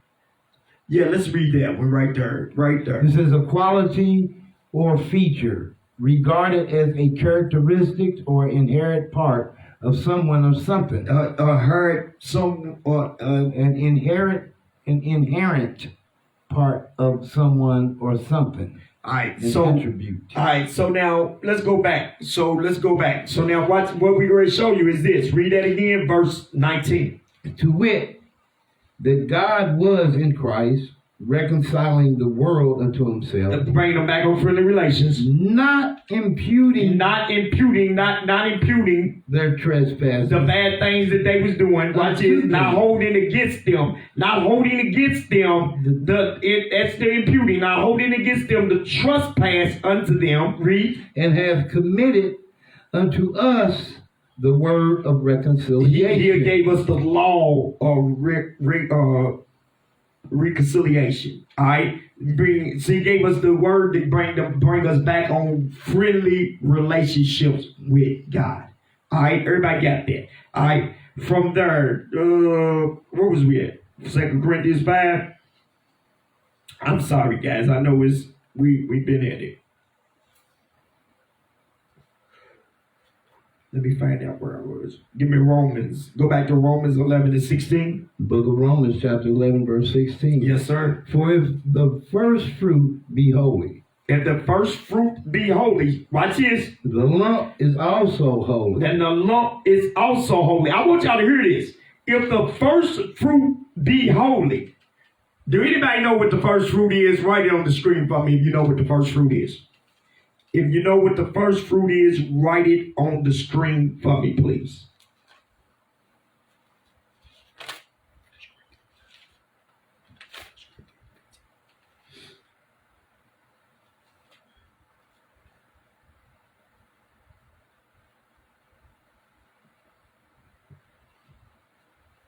All right. So watch this. If you write it, I get it. 1 Corinthians chapter 15, verse 20. Let's see what the first fruits is. The book of 1 Corinthians, chapter 15, verse 20. Read. Says, but now is Christ risen from the dead, But now is Christ risen from the dead. and become the first fruits of them that slept. So Christ is the first fruit. Christ is the first fruit. Everybody got that? So now watch this. Let's go back. Let's read that one more time. Romans 11. Book of Romans, chapter 11, and verse 16. Yes. For if the first fruit be holy. And so if Christ was holy, meaning Christ was what? Separate. Christ wasn't amongst everybody. Christ wasn't with everybody. Read. The lump is also holy. Meaning the people that is going to be following Christ is going to be holy as well. Read. And if the root be holy, If the root be holy, so are the branches. so are the branches is going to be the same way. So are the branches going to be the same way. Now from here, watch this. So it said, we went to 1 Corinthians 15 and 20. So what's the example? Let me give you 1 Peter's. I'm going to give you an example. 1 Peter's chapter 2 and 21. This is the example of Christ being holy and separate. Watch this. The book of 1 Peter, chapter 2 and 21. Yes, sir. It says, for even hereunto were ye called, because Christ also suffered for us, Christ also suffered for us, leaving us an example, that ye should follow his steps. So Christ left us an example that we should follow his steps. Let's see what his steps was. Verse 22, who did no sin. So the example that Christ left for us, brothers and sisters, that we do no sin. Read. Neither was guile found in his mouth. Meaning not trickery. You don't run around deceiving people. We don't do deceiving either. All right? Is that it? That was it on verse 22. All right, that's all I want. All right. So go back to John. Give me John chapter 15, verse 19.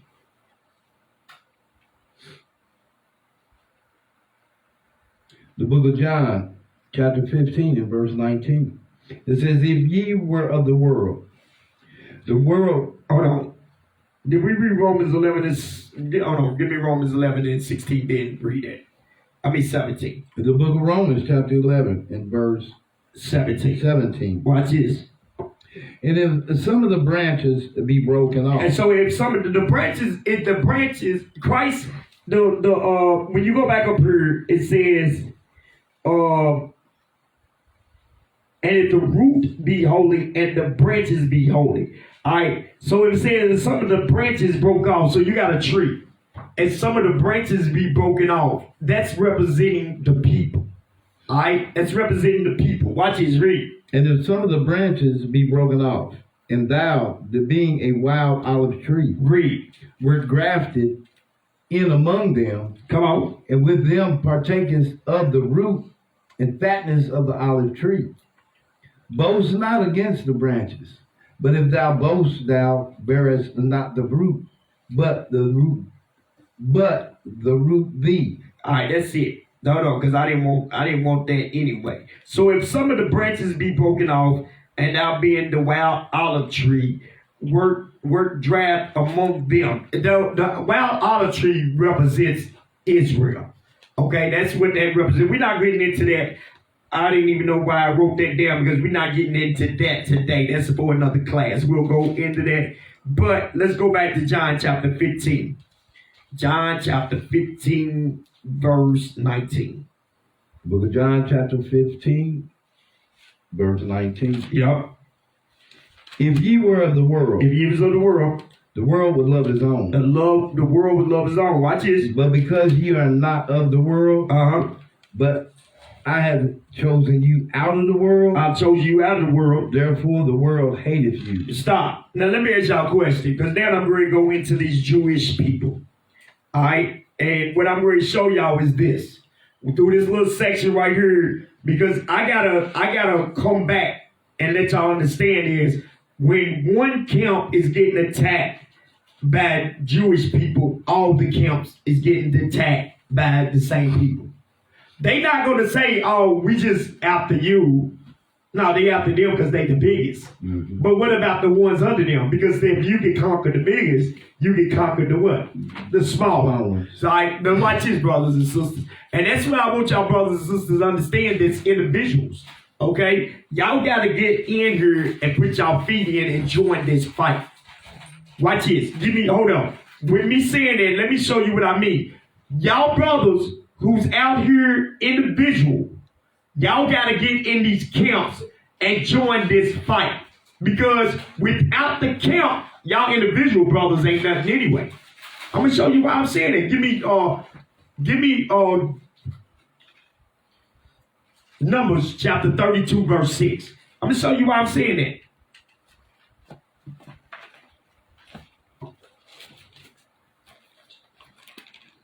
Y'all, and look, let me give you an example. Y'all individual brothers is not marching on the streets by yourself out there, are you?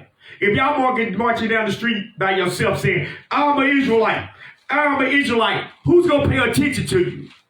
That's why I'm saying it. It's not to hurt y'all feelings. It's to let y'all know y'all brothers need to join. Brothers need y'all in these camps to join the fight. What fight? Not a physical fight. A spiritual fight, brothers. Numbers. I just wanted to clear it up, because I didn't want y'all brothers, oh man, you talking about it. No, I want y'all brothers to really understand, y'all brothers need to be in this fight. What I asked for? 32 and 6. 32 and 6. Hold on, let me start up. Let me see, do I want you to start up?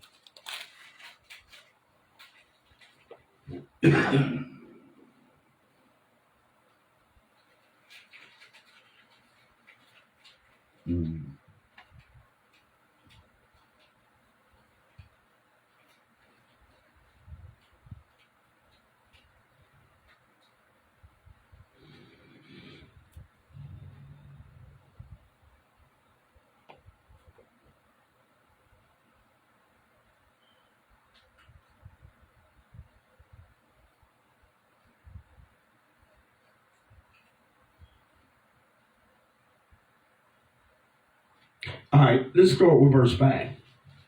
Now, the book of Numbers, chapter 32 and verse 5. Wherefore said they, if we have found grace in thy sight, let this land be given unto thy servants for possession, and bring us not over Jordan. Read. And Moses said unto the children of Gad and to the children of Reuben, Read. shall your brethren go to war? Shall your brethren go to war? And shall ye sit here? And where? Hold on. Shall your brother go into war and shall you sit here? That's what we telling you, brothers. You brothers is sitting back eating popcorn, watching the fight, but y'all not in the fight. You working on Facebook every once in a while. We are the Jews. That's not to obey Christ back. We need y'all brothers and sisters out here with your boots on the ground, helping brothers out here teach the gospel. You sitting at home ain't gonna do nothing for us. When they start killing the real brothers and sisters out here, when they start killing us, y'all brothers is gonna be in the back. But also y'all gonna be the same brothers when Christ comes. You're gonna say, Lord, Lord, Lord, didn't I prophesy in thy name? I cast out devils in thy name. And he's gonna say, get away from me. I never knew you. You worker of iniquity. Don't be that brother. Get your butt out here, man. We need help. Especially our camp. Y'all know we teach this truth. We don't have a lot of brothers, man. We need brothers. Get in here and join the fight. Read it again. It says, verse starting with 6. Yes. The book of Numbers, chapter 32 and verse 6. And Moses said unto the children of Gad and to the children of Reuben, shall your brethren go to war, and shall ye sit here? And wherefore discourage ye the heart of the children of Israel from going over into the land which the Lord hath given them? See, because our brothers be discouraged. You be scared that you're going to join this fight and I'm going to lose my job. You're going to lose your freedom. Where? Here in America, you already lost your freedom. Yeah. You still a modern day slave. These jobs workers, these courts workers, they come up with any law that they want. They come up with any way to keep you bound. These jobs work your butts to death. My job got more laws than the damn courts downtown. It's over, 4,000 some laws here? I think my job got 7,000. Yeah. If you walk crooked, you're fired. If you walk it, bruh, we got to start helping each other, brothers and sisters. So that's all I wanted on that. Let's go back to where I was at Christ. Now read John 15:19 again. The book of John, chapter 15, verse 19. All praises, brother. Brother, we gonna get with you, man. I'm gonna call you after Sabbath. Yes, sir. Go ahead, read. It says, if ye were of the world, if ye was of the world would love his own. The world would love its own. Watch this. But because ye are not of the world. Because you are not of the world. But I have chosen you out of the world. Read. Therefore the world hated you. So now when Christ chose us out the world, everybody don't like you. Why is everybody still trying to be liked?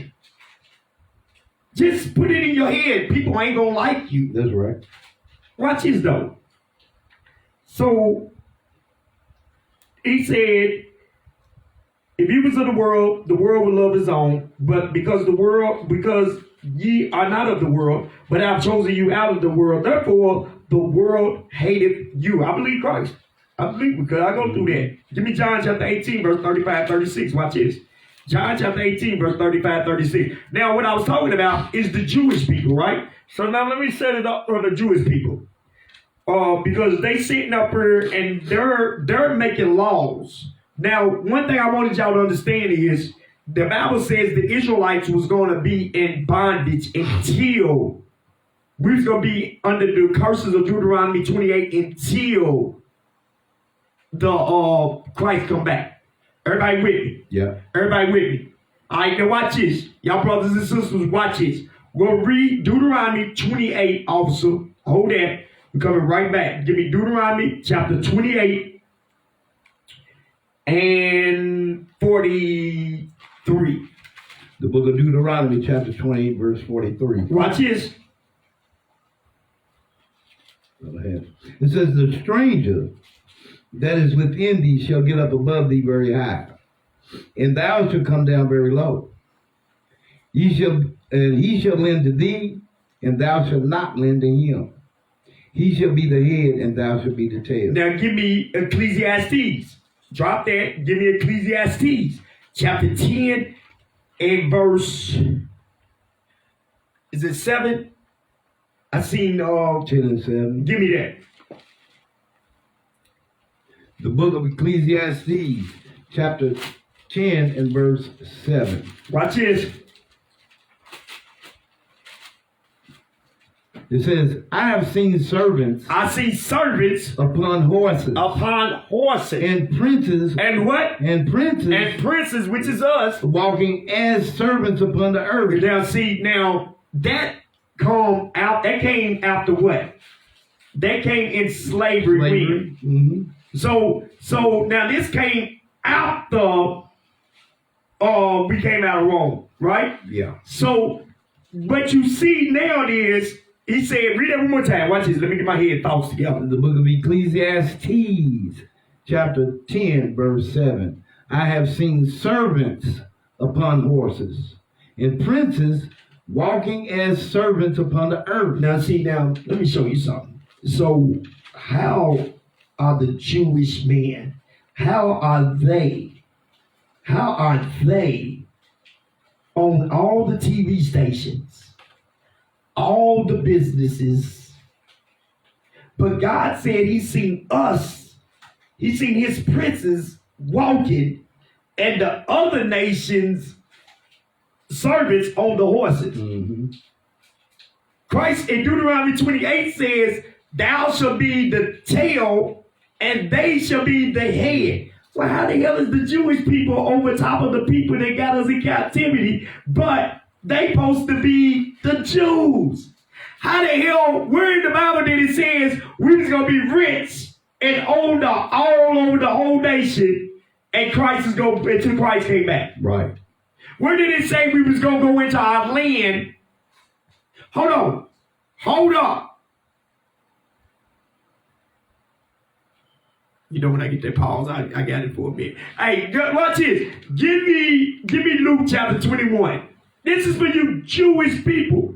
And we ain't going to say no derogatory words. We're going to use the Bible. Let's see what the Bible says. Luke chapter 20, verse 21.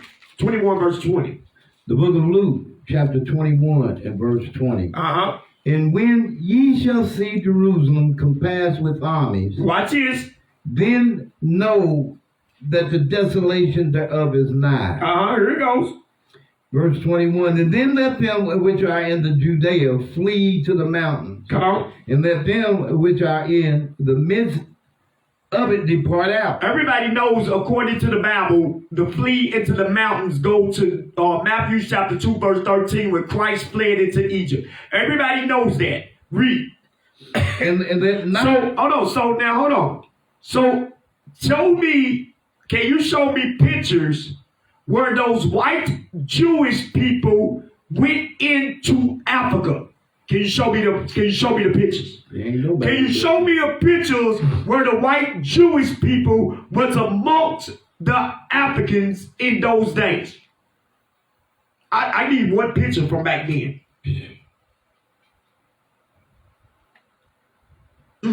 Crickets, huh? Watch this. Read.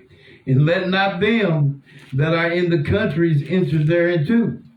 Go ahead. For these be the days of vengeance. Read. That all things which are written may be fulfilled. Read. But woe unto them that are with child, and to them that they give suck in those days. For there shall be great distress in the land. There shall be great distress in the land. And wrath upon his people. And wrath upon this people. Watch this. And they shall fall by the edge of the sword. Stop. And they. So now I want to know another thing. The Jewish people.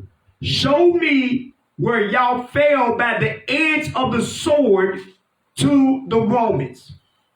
Because today we're going to show you where the Jewish started from. Which we already did it before, but we're going to do it again because it's fun. So show me where the Jewish people, the so-called white people, because that's all you see when you see the Jewish people, right? That's right. Show me where they fell by the edge of the sword to other white people. Can't show it, right? Read. Watch it. It said, they shall fall by the edge of the sword, and shall be led away captive into all nations. And they're going to be led away captives into what? And they're going to be led away captive into all nations. Now, if y'all ever notice, and this is not a derogatory remark here, but y'all ever notice the Jewish people, when they was killed in their own land, which was in Russia. And they was not led away into all nations, because when they was found in their land in Russia. United States did not, what's the word they use when you, what's the word they use, when they free, what's the word they use when you free somebody? Emancipate? They wasn't emancipated. They wasn't emancipated in all nations, was he? They went. Where did you see white Jews come out of all nations? Jewish. Where you see them come out of all nations, and they all went back to Israel, and Christ was there with them. Right. Where is that at? I'm trying to wait for that story. Did you see it written in the book yet, also? Not yet. You read a lot of books back then, but you didn't see it. Yeah, I didn't see that one. Yeah, you didn't see it. I ain't see it either. Y'all see it? I ain't seen it either. But the next part is the kicker. Watch this, read. It says, and they should all fall by the edge of the sword. And they all should fall by the edge of the sword. Watch it. And shall be led away captive into all nations. Hold on. So they're going to fall by the edge of the sword. They're going to be led away captive into all nations. Watch this. And Jerusalem shall be trodden down of the Gentiles until the time of the Gentiles be fulfilled. Stop.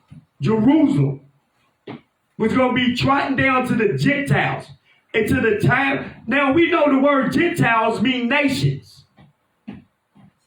So how are the Jewish people in our land when it says we was going to be scattered? Meaning we weren't going to be able to go back to our land until the time of the Gentiles be fulfilled. Who's in our land then?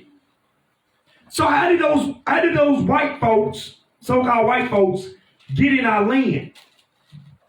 Because it says, and Jerusalem shall be trodden down of the Gentiles. Because they are Gentiles. Mm-hmm. How we know they are Gentiles? Edom is a Gentile. Let's see how they are Gentiles. Give me Exodus. Not Exodus, also Apocrypha. Give me Ezra. Ezra. Not Ezra. Ezra. First Ezra, chapter 8 and verse 69. We're going to have a little fun with it. Watch this. Excuse me. The book of First Ezra, chapter 8 and verse 69. Watch this. It says, the nation of Israel, the princes, the priests, and the Levites, have not put away from them the strange people of the land. Not to put away from the strange people of the land. Watch this. Go ahead. Nor the pollutions of the Gentiles. Watch this. To wit, to who? Some of the, who? To wit of the Canaanites. The Canaanites, go ahead. Hittites. The Hittites. Parasites, go ahead. Jebusites. And the Moabites. Egyptians. The Egyptians. And Edomites. And who? And Edomites. So the Edomites are Gentiles. Even though they're Semitic, they are Gentiles. They Semitic just like we are Semitic because they come from us. So it says, the last part says what? And the Edomites. And the Edomites. Now watch this. Give me Genesis chapter 36. Genesis chapter 36 and give me verse 9. Verse 8. The book of Genesis, chapter 36 and verse 8. Read. Thus dwelt Esau Thus dwelt Esau in Mount Seir. Mount Seir. Esau is Edom. Esau is who? Edom. Edom. We're going to revisit this. I just got to use this right now. Esau is Edom. Jump to verse 16. Verse 16. Duke Korah, Duke Korah, Duke Gadam, and Duke Amalek. and Duke who? Amalek. Duke Amalek. That's all I want. No, go ahead. And these are the dukes that came of Eliphaz in the land of Edom. in the land of Edom. These were the sons of Ada. Da. Okay, Da. come on. So now watch this. Now, so hold on. Amalek. Amalek. Yeah. He's Edom. So he is a what? Edomite. He's a Gentile. So Edom a Gentile. Okay, now watch this, brothers and sisters. Because I might have got ahead of myself, but stay with me. Stay with me. Because I gotta go. I gotta show you this. Now, let's go back to John. Let's go back to where we was originally going to. John 18. Everybody with me? Stay with me. Mm-hmm. John 18. A lot of information here. A lot of information. I'm learning how to teach class as I'm going. I'm getting better. I gotta stay on course. I like to veer off sometimes. Watch this. John 18 and 35. Watch this. The book of John, chapter 18, verse 35. Read. It says, Pilate answered, Am I a Jew? So Pilate answered, he said, Am I a Jew? Thine own nation. So you notice, he said, he answered his own question. Thy own nation and the chief priests have delivered thee unto me. What hast thou done? So Pilate answered his own question. Read. And Jesus answered, My kingdom is not of this world. Now you remember when we left off from John 15:19 before I went on my rant. John 15:19 says, if the world hated you, the world hated me before it hated you because I chose you out of the world hated you. So right here, Christ is answering the question what we was talking about right there. It says, Jesus answered, my kingdom is not of this world. So Christ is letting you know the world has been given into the hands of the what? Of the wicked. So right there, brothers and sisters, Christ do not love this world. But watch what he says right here. For y'all Jewish people. Because why I'm going here is because y'all Jewish people, Amalek, y'all keep on trying to pass laws to get the Israelites in trouble. Y'all saying that the Israelites shot people down in Jersey. All that. Now, the reason why y'all got to understand this is, why am I speaking on it? Because if he said that about those brothers, they could easily say it about us. Just because we two different camps don't mean that we represent the same exact Christ. We represent the body of Christ. Mm-hmm. So when, what's his name, Jonathan Greenblatt, when he speaks on Israelites sitting around here and shooting people, I'm ready to explain something to that brother that we can't do that. According to the Israelites who keep God's laws. Right. And then let me explain something to you. And I'm going to use something that's going to blow y'all mind. Everybody understand that in anything you do, when it say Christ created the worlds, right? You remember we went there, we started off with Christ created the worlds. Mm-hmm. Everybody understand in everything that you do, there's going to also be different, give me a word, it's going to be different, it's going to be different pieces to anything. I'm going to show you what I mean. Lord, I know I'm using this. I'm going to use this. Baseball. You got professional baseball is the highest level of baseball that you can play. Then you got minor league baseball, which is under the professional. You're not good enough to make it professional, but you can play in these little minor leagues to try to get up to the professional ranks, right? Then you got college baseball. Then you got high school baseball. Then you got little league baseball. Gotcha. Everybody with me? Well, with all those baseballs, there's different rules for each one of those levels of what? Baseball. Okay. Listen to what I'm saying. Some baseball people is going to follow according to the rules that you're supposed to play it by, and some are not going to follow according to the rules that it's supposed to be played by. That makes sense to any of y'all. All right, let me show you. I'm going to give you different verbals, because I got to show y'all different ways that I'm trying to say this. Let me go to another route.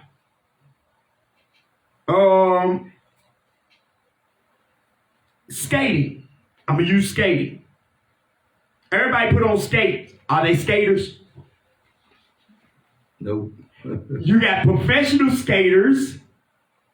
They can roll, bounce. And then you got people get out there and fall all day like me. That's me. I'm the faller. Bloop, bloop, bloop, bloop, bloop.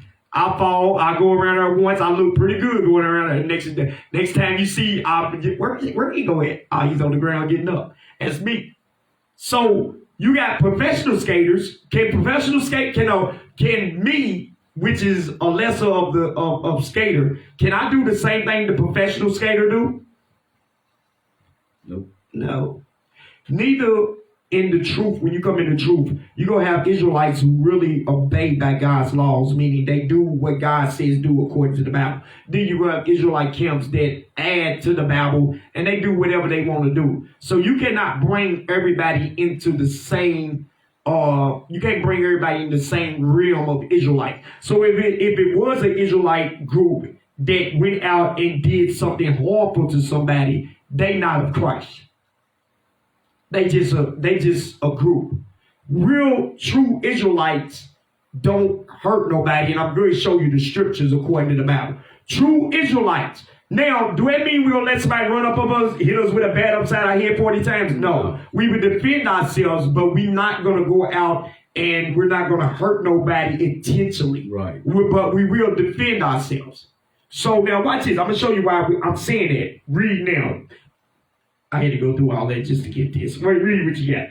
The book of John, chapter 18, verse 35. 36. 36. And Jesus answered, my kingdom is not of this world. My kingdom is not of this world. If my kingdom were of this world, and my kingdom was this world, then would my servants fight. Then would my servants fight. So Christ said his kingdom is not of this world, then his servants would fight. Hold on. Everybody understand it? Christ said his kingdom is not of this world. Then my servants will fight. So Christ was not having his servants do no physical what? Fighting. Read. Watch this. Says, if my kingdom were of this world, then would my servants fight, that I should not be delivered to the Jews. That I should not be what? That I should not be delivered to the Jews. Read. But now is my kingdom not, it says, but now is my kingdom not from him. My kingdom is not from here. So now, give y'all understand. Y'all understand right there. Christ never advised us to what? Fight. Put our hands on no one. Give me what's that? 1 Corinthians. No, Romans. Romans 12, please. Hold on, let me make sure I stay on course, because I don't know if I got that. No, give me Romans 12 real quick, please. Romans 12 and 17. The book of Romans, chapter 12, verse 17. Watch this. Recompense to no man evil for evil. So the Israelites are ordered to recompense no man means recompense means pay back no man for evil for evil. Come on. Provide things honest in the sight of all men. Read. If it be possible. If it be possible. As much as lieth in you. Live peaceably with all men. See that? Live peaceably with all men. Come on. Dearly beloved. Avenge not yourselves, but rather give place unto wrath. For it is written, vengeance is mine, and I will repay, saith the Lord. Did you see that?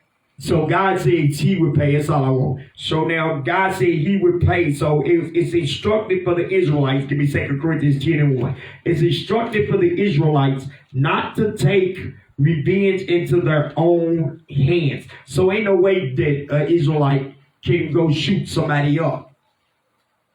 Ain't no way. Right. Or you're not an Israelite. You're a pretender. And you deserve to get put under the jail. You deserve it. Watch this. 2 Corinthians. Read what you got. The book of 2 Corinthians chapter 10 verse 1. Now I, Paul, myself beseech you about the meekness and gentleness of Christ. Hold on. What did he say? Read it again. He said, now I, Paul, myself beseech you by the meekness and gentleness of Christ. Hold on, because I wanted to, I'm sorry, I'm off. I got to address that. Because where we just said, what we just read in Romans 12, he said, revenge not your what? Yourself. So why are the Jewish people trying to make up things like Canary Mission? Things like, what's the other one? ADL, yeah. Why they making up the Defamation League? Why they making all these things up to revenge themselves? Because they not the Jews. The Bible clearly says, revenge not yourself. So it don't mean men sit down here and make up things to get other men in trouble. Right. They killed Christ. Christ didn't tell the disciples, go back and kill them when I die. Go back and kill them. When they killed Peter, Paul, all the disciples, none of them said, hey, bro, make sure you kill them. Make sure you revenge my blood. Revenge my blood, brother. Right. No one said that. So how are the Jewish people setting up things to revenge people? And hold on. Then Christ says, if the world hated you, you know it hated me before it hated you. Yep. So why would we set up things for people that we know that's going to hate us? Because we are already going to be hated because we keep God's laws. So the Jewish people, y'all showing y'all true colors.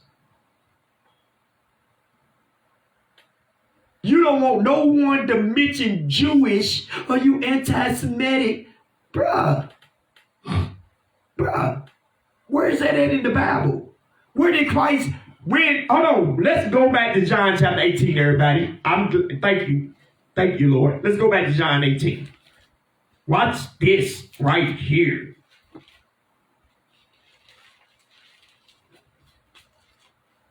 John 18 and 35. The book of John, chapter 18, verse 35, says, Pilate answered, am I a Jew?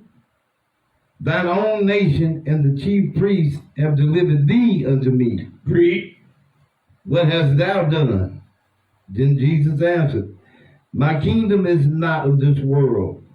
If my kingdom were of this world, then would my servants fight, that I should not be delivered up to the Jews. But now is my kingdom not from thence.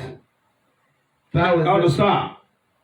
So Christ was a Jew, but the Jews right here, hold on. Christ was a Jew, but he said that my kingdom, that he said that I should not be delivered to the Jews.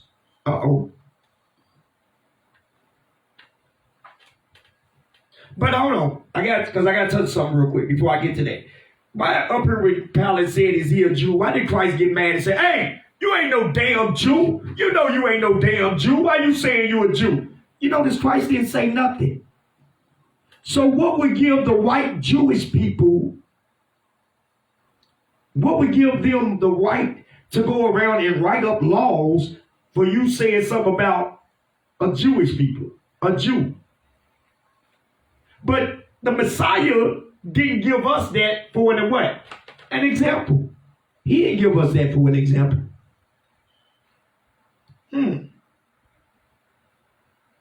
Everybody see that? Mm-hmm.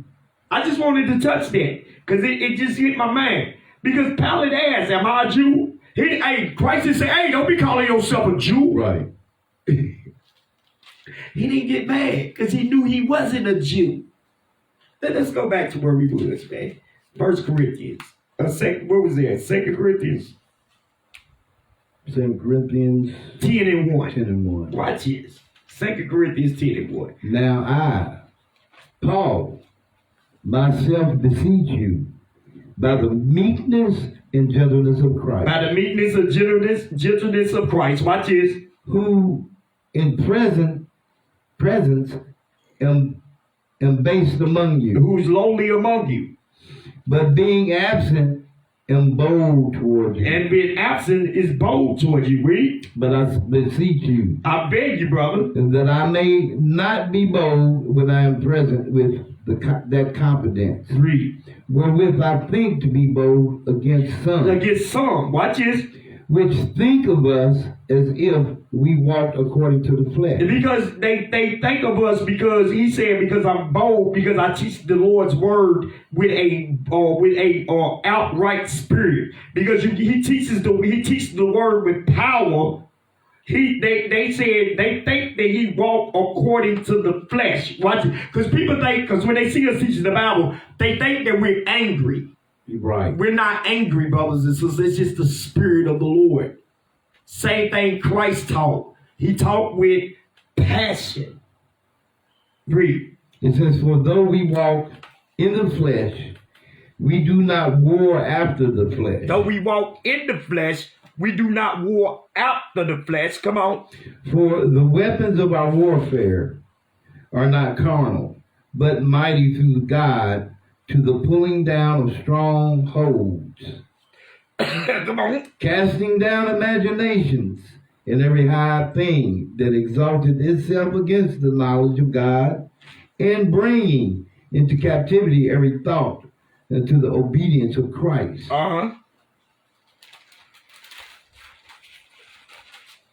It says, and having in a readiness to revenge all disobedience. And ready to revenge all what? All disobedience. Be ready to avenge all disobedience. Disobedience. Come on. When your obedience is fulfilled. So it says having in a readiness to revenge all disobedience, meaning sin. When your obedience is fulfilled, meaning when you're ready to teach this word, when you stop sinning, when you stop being a whoremonger, when you stop being a drug dealer, when you stop and you learn this Bible, and your obedience, meaning your discipline. Mm-hmm. When you're disciplined in this Bible, now you're ready to teach the word of God.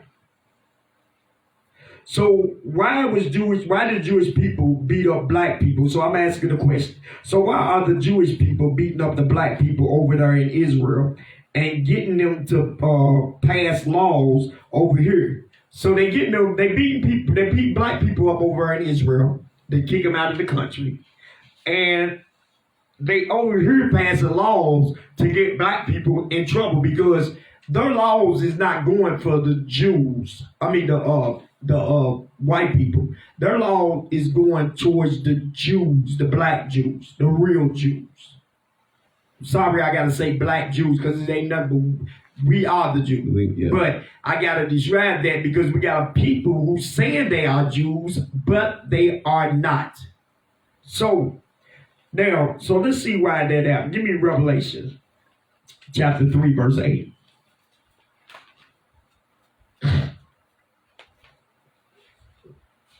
Revelation chapter 3, verse 8. Watch this. The book of Revelation, chapter 3 and verse 8.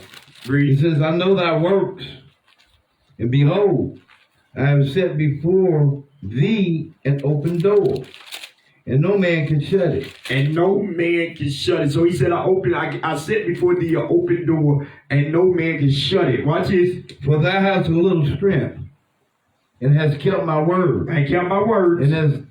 And has not denied my name. And have not denied my laws. Watch this. Read.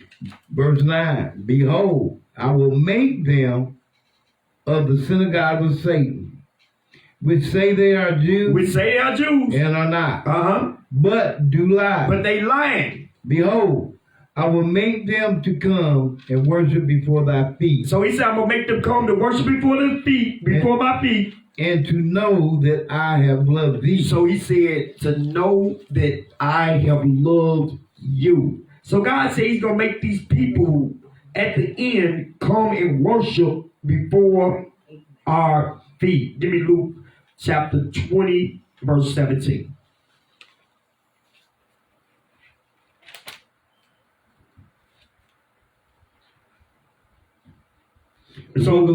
So now let me show y'all something.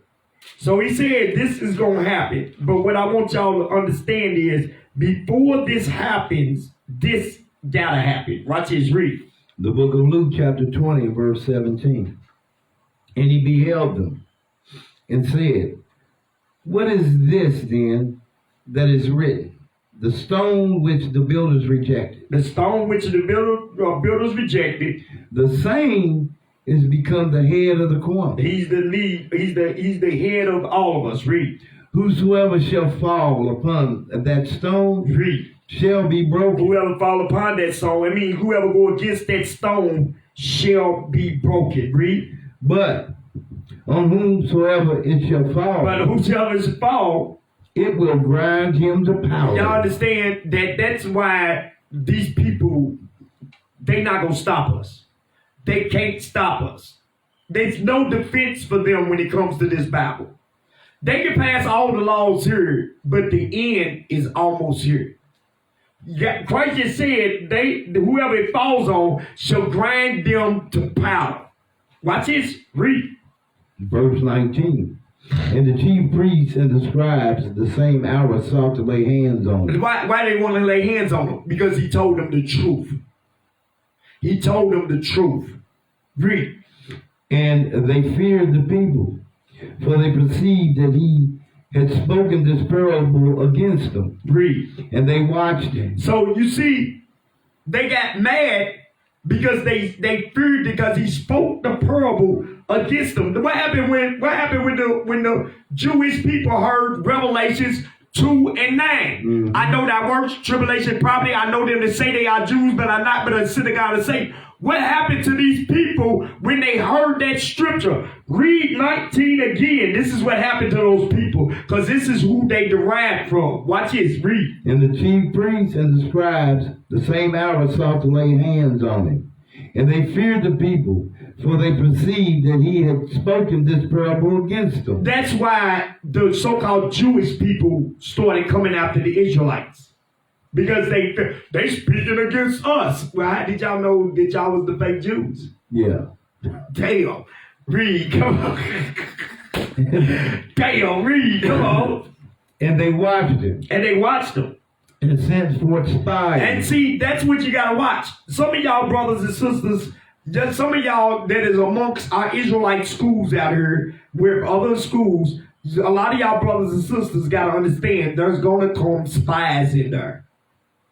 They're going to want to come and they're going to see what we teaching, what we doing, how many people we got. They giving head count back to the people. Mm-hmm. Yeah, they got this many and they got that. Yeah, they got this over here. They got that. Y'all brothers, remember King Solomon when King Solomon, was it King Solomon? Oh no, let me get it right. Who was it? No, it was not King Solomon. It was one of the kings. Was it King Solomon? It was one of the kings when they came in, he showed them everything. I forgot who it was. He showed them everything. I forgot who it was. Oh man, I just read it not too long ago. I forgot who it was. Go ahead, read. And they watched him, and they sent forth spies. And they sent forth spies. Which should feign themselves. The word feign means to disguise. To feign themselves, disguise themselves. And shall feign themselves just men. So these brothers knew that they weren't just. So they was gonna feign them. So they interacting as if they keeping the laws. Damn. So they never believed in the laws. Watch the rest of today's class because it's going to get heavy at the end. They feigned themselves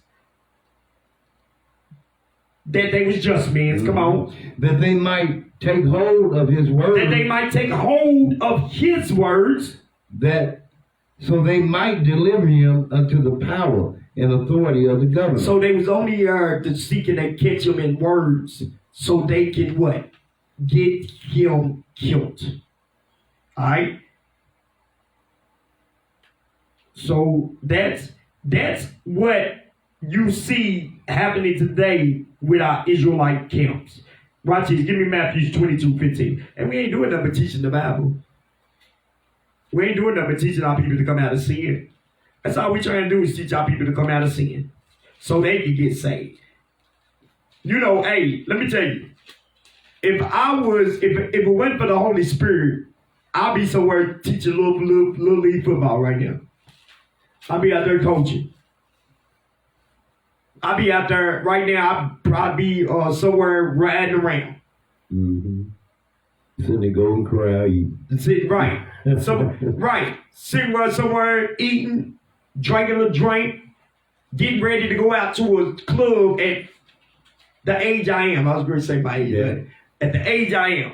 Give me that. Read what you got. The book of Matthew, chapter 22 and verse 15. Then went the Pharisees and took counsel how they might entangle him in his talk. See, so that's what the Pharisees did. That's why they sent men to feign themselves, because they was trying to catch Christ in his talks. Read. And they sent out unto him their disciples. They sent out unto them their disciples. With the Herodians. With the Herodians. So they sent the Jews, sent their disciples with the Herodians. Read. Saying, Master, we know that thou art true and teachest the way of God and truth. Neither carest thou for any man, for thou regardest not the person of men. Thou regardest not the what? Thou regardest not the person of men. Some of y'all still got that same spirit in y'all today when y'all come and y'all see men of truth. Y'all, oh man, you racist, man. You don't like the other nations. Oh man, we gotta use the other nations. Mm-hmm. We simple, man. Give me your Zen Compact Bible Dictionary, Zondervan Compact Bible Dictionary. I want give me Herod first. Page 225. Herod.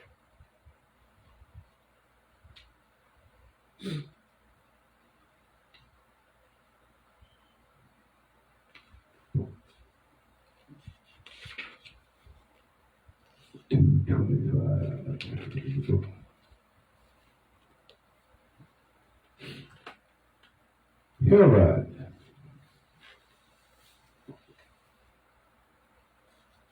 $225. One more. You at $225? Mm-hmm. Right there.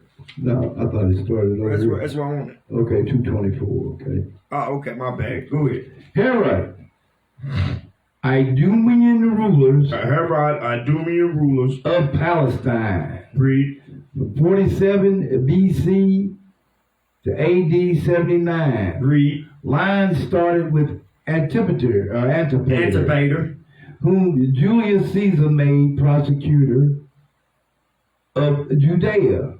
All right, so that's it. All right, so y'all understand it. So Herod was an Idumean, right? Uh-huh. So now give me Herodians.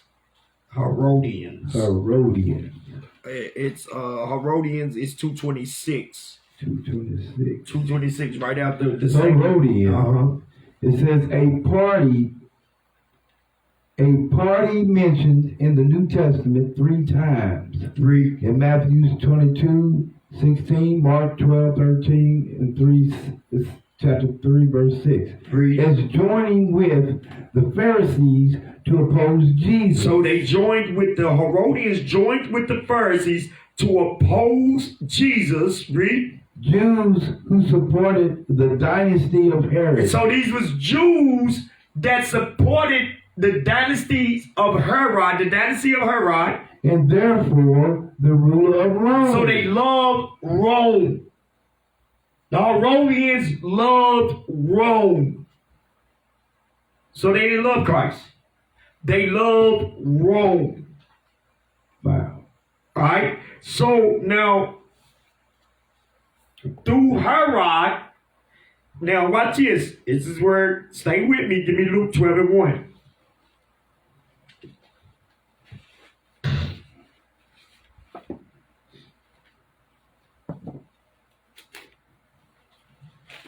Luke 12:1. The book of Luke. So now let me explain something to you, brothers. As much as you want to get out here and teach people, much as you want people to wake up, much as you want to think, let me tell you something. Some of these people love America. Talking about black folks. They don't care how many white folks have killed us, hung us, killed our babies, used our babies as alligator bait, chopped off our heads, put us in prison. Put us in prison cells with bed bugs to eat us up till we die. Yeah. Nobody don't care about that. They don't care about that. They love this place. Read what you got. So the book of Luke, chapter 12 and verse 1. It says, in the meantime, when there were gathered together an innumerable multitude of people, Meaning you couldn't count them. Read. insomuch that they trode one upon another, and began to say unto his disciples first of all, beware ye of the leaven of the Pharisees. So Christ began to say to his disciples, beware ye of the leaven of the Pharisees. Read. Which is hypocrisy. Which is hypocrisy, meaning they say but they don't what? Do. Everybody understand that? They say but they don't do. So he's telling you to beware of the leaven of the Pharisees. Now watch this. Give me Acts chapter 13 verse 1. Stay with me. Acts chapter 13 verse 1. The book of Acts chapter 13 verse 1. Yes. Now there were in the church that was at Antioch certain prophets and teachers, as Barnabas and Simeon. Barnabas the city. That was called Nigger. That was called Nigger. And Lucius of Cyrene. Lucius of Cyrene. And Manaen, which had been brought up with Herod the Tetrarch and Saul. Hold on. So Herod was there learning God's laws with these brothers, right? So now y'all understand that. So Herod, when he was learning, he took a group of brothers that followed him. Why? Because Herod was teaching flat earth. You know what? The earth is flat, boy. You know what? I'm going with Herod. Are you right? What's up, bro? What's up, bro? What's up? We're going to study this flat earth, boy. Yeah, we believe the same thing. We believe the same thing. I'm gone, man. But let me show y'all something. Hold on. Let's read the end of it, which had brought up. It says, which had been brought up. Which has been brought up. With Herod. With Herod. The Tetrarch and Saul. So y'all see that. So everybody got that, right? So now, give me Matthew chapter 16, verse 5. I'm going to stay on point. The book of Matthew, chapter 16, verse 5. Read. And when his disciples were come to the other side, they had forgotten to take bread. Then Jesus said unto them, take heed and beware of the leaven of the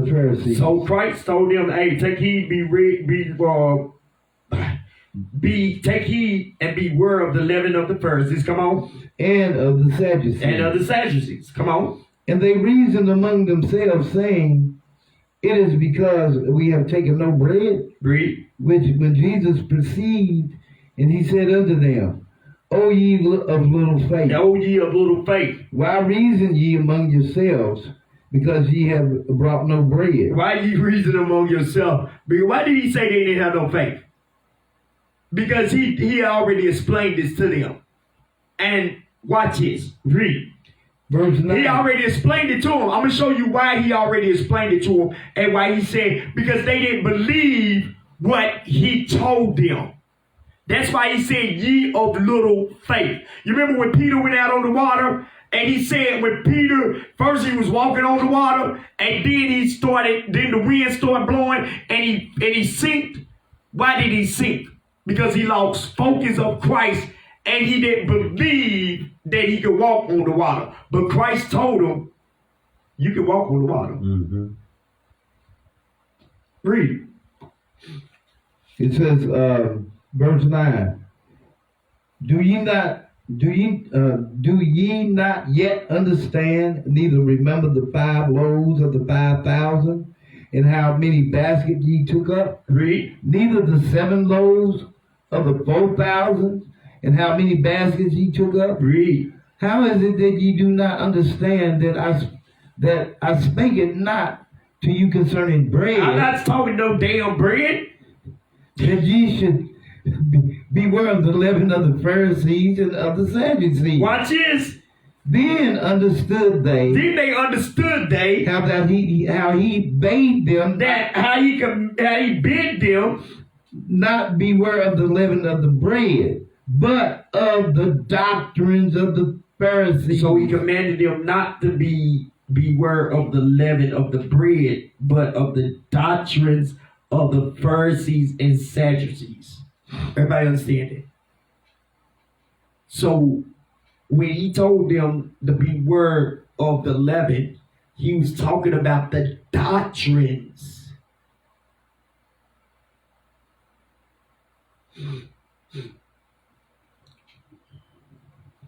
Because the scribes and Pharisees was teaching the laws, but they was adding and taking things. They was adding and taking things out of the what? Mm-hmm. Laws. I'm going to show y'all that as we keep on going. Watch this. So now, read that last part again, verse 12, one more time. Watch it. The book of verse 12, the last part. Yep. It says, but of the doctrines of the Pharisees and of the Sadducees. What y'all think Herod was doing? What y'all think Herod was doing?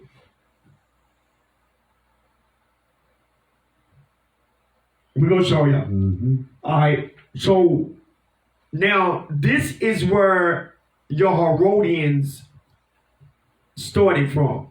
Herod, the Herodians followed Herod.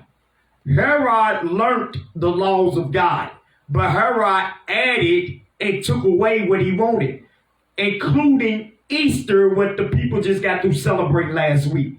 That's where Easter come from, is Herod. We're going to show you something. So Christ said, beware of the doctrines of the scribes and the what? Pharisees. Who was the scribes and the Pharisees hanging around with? We just read it.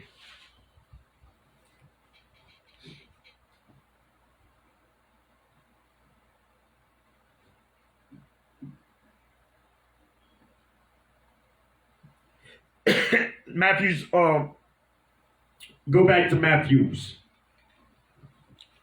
We in Matthew's. Let me go.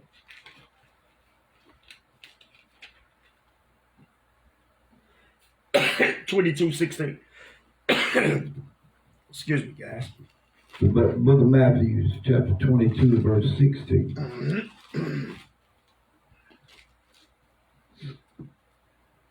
It says, and they sent out unto him their disciples with the Herodians, saying, so the scribes and the Pharisees start with 15. Verse 15. Then went the Pharisees and took counsel how they might entangle him in his talk. Read. And they sent out unto him their disciples. They sent out to them their disciples with the Herodians with the Herodians saying. So now stop. Who is the Herodians? Herod's followers. Okay? So who is Herod? Idumean.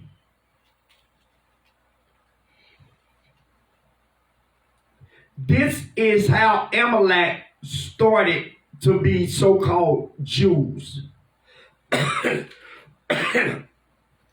Oh man, excuse me, guys. This is where the Jewish people actually started at, right here. And we're going to show you. Once I stop choking it down.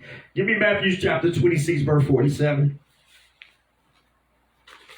The book of Matthew, chapter 26, verse 47. Watch this. It says, and while he yet spake, lo, Judas, one of the 12, came, and with him a great multitude with swords and staves, and from the chief priests and elders of the people. Now, he that betrayed him gave them a sign, saying, whosoever I shall kiss, that same is he. Hold him fast. And forthwith he came to Jesus and said, Hail, Master, and kissed him. And Jesus said unto him, Friend, wherefore art thou come? Then came they and laid hands on Jesus. So he went forth, and Jesus said unto him, Friend, wherefore art thou come? So why would Christ ask Judas, why are you come? That won't make sense, do it? Because he knew Judas was coming to what? Betray him. Judas came with a what? A kiss. What does that kiss represent? Anybody want to show me what that kiss represent? What could that kiss represent? Kiss of death. Okay, you say kiss of death. What else? Betrayal. Kiss of betrayal. So he came with a friendly gesture. Let's put it like that. Good. You agree with that? Yeah. A friendly gesture. So he could try to get Christ comfortable. We had a brother that said, hey, bro, let's come out here and work out our differences over some steaks. And so, what was they going to try to do? Same thing, ain't it? You see what I mean? Same thing, brothers. So Jesus said unto them, Friend, wherefore art thou come? And then came they and laid hands on Jesus and took him. Give me Psalms 41 and 9.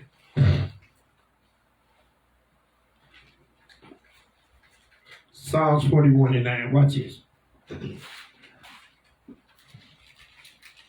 Book of Psalms, chapter 41 and verse 9. It says, Yea, my own familiar friend. Yea, my own familiar friend. In whom I trusted. Read. Which did eat my bread. Read. Have lifted up his heel against me. Stop. Who's that talking about? Judas. My own friend. Yea, my own familiar friend, in whom I trusted, which did eat of my bread, have lifted up his heel against me. All right. So let's go back. Matthew's 51, 26, 51. The book of Matthew, chapter 26, and verse 51. And behold, one of them which were with Jesus stretched out his hand, and drew his sword, and struck a servant of the high priest, and smote off his ear. Then said Jesus unto him, Put up thy sword. What did Jesus say to him? He said, Put up thy sword. Put up thy sword. Into this place. Read. For all they that take the sword shall perish with the sword. Well, hold on. All they did what? For all they that take the sword shall perish with the sword. All they that take the sword shall perish with the sword. So Christ always taught us non-violence. Right. Why you think Dr. Martin Luther King, rest in peace, brother? Why you think that he did peace marches? Right. No violence, no guns, No, weapons. none of that. Everybody understand that? Yeah. Read. Verse 53. Thinkest thou that I cannot, he says, thinkest thou that I cannot pray to my Father? Read. And he shall presently give me more than 12 legions of angels? So he said, don't you know I can ask my Father, he'll give me 12 legions of angels? Come on. But how then shall the scriptures be fulfilled? Stop. So Christ was saying, I don't need your protection. My Father will protect me. I don't need your protection. My Father will protect me. Put up your sword, brother. So we not out here to hurt nobody, because we know Christ protect us. But when it's time for us to die, we know it's of the Father and not man. Right. That's what Christ was saying. Watch what he says. Read. Come on. He says, in that time and hour, said Jesus to the multitude, are ye come out against a thief with a sword and stave for to take me? So you come out with a sword and club for to take me? I sat daily with you teaching in the temple. Stop. This is for y'all people that always say church is on Sunday. Y'all don't need to be teaching that Bible every day. Churches don't know what Christ says. He said, I sat daily with you teaching in the temple. I said daily teaching with you in the temple. Read. And ye laid no hold on me. Yeah, you laid no hold on me. Read. But all this was done that the scriptures of the prophets might be fulfilled. So you see, that's why it was done. Watch this. Read. And then all the disciples forsook him. As the scripture said they would. So this thing had to be done for the scriptures to be fulfilled. Now, we already went to Genesis 36:8, and I showed you who Esau was through the scriptures, okay? Esau and Amalek. We went to 36:8 and Genesis 36:8 and 16. So now give me Isaiah chapter 34, verse 5.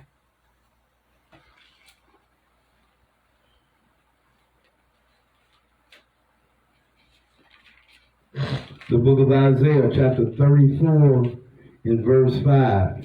It says, for my sword shall be bathed in heaven. Behold, it shall come down upon Idumea. Now, who was Herod? Idumea. Herod was an Idumean. So the Herodians followed who? Herod. Okay? So now watch this. So it says, my sword should come down on Idumea. Read, watch this. And upon the people of my curse. And upon the people of my curse to judgment. And the people upon my curse to judgment. Give me Leviticus chapter 26, 40 to 42. Leviticus chapter 26, 40 to 42. Watch it. And upon my people of the curse. Watch this. The book of Leviticus, chapter 26, verse 40. It says, if they shall confess their iniquity and the iniquities of their fathers with their trespass which they trespass against me, and that also they have walked contrary unto me, and that I also have walked contrary unto them, and have brought them into the land of their enemies. Read. If then their uncircumcised heart be humble, and they then accept of the punishment of their iniquity, then will I remember my covenant with Jacob, Read. and also my covenant with Isaac, and also my covenant with Abraham. Read. Will I remember, and I will remember the land. And I will remember the what? The land. Give me Psalms chapter 50, verse 16. Psalms chapter 50. We're almost done, guys. Psalms 50 and 16. Come on. Book of Psalms, chapter 50, and verse 16. It says, but unto the wicked God saith, What hast thou to do to declare my statutes? Or that thou shouldest take my covenant in thy mouth? That's the Jewish people. That's why God says, I know them that say they are Jews, but are not. So he's asking the wicked people, what you got to do to put my covenant in your mouth? Watch this. Why this? Watch this. Read. 17. Seeing thou hatest instruction. What did the Jewish people do? They took and got a Talmud. What's Talmud? Talmud. All right. They got a Talmud. That's a whole nother book that they learned it out of. Read. Seeing thou hatest instruction. Seeing that you hate instructions. And castest my words behind thee. You cast my word because what the Bible says thou shalt not kill. What did Herod them do? They killed. The Bible says thou shalt not have no other gods before me. What did Herod do? They did it. Mm-hmm. Now watch this. So from her, Officer George, give me Mark chapter 14, verse 16.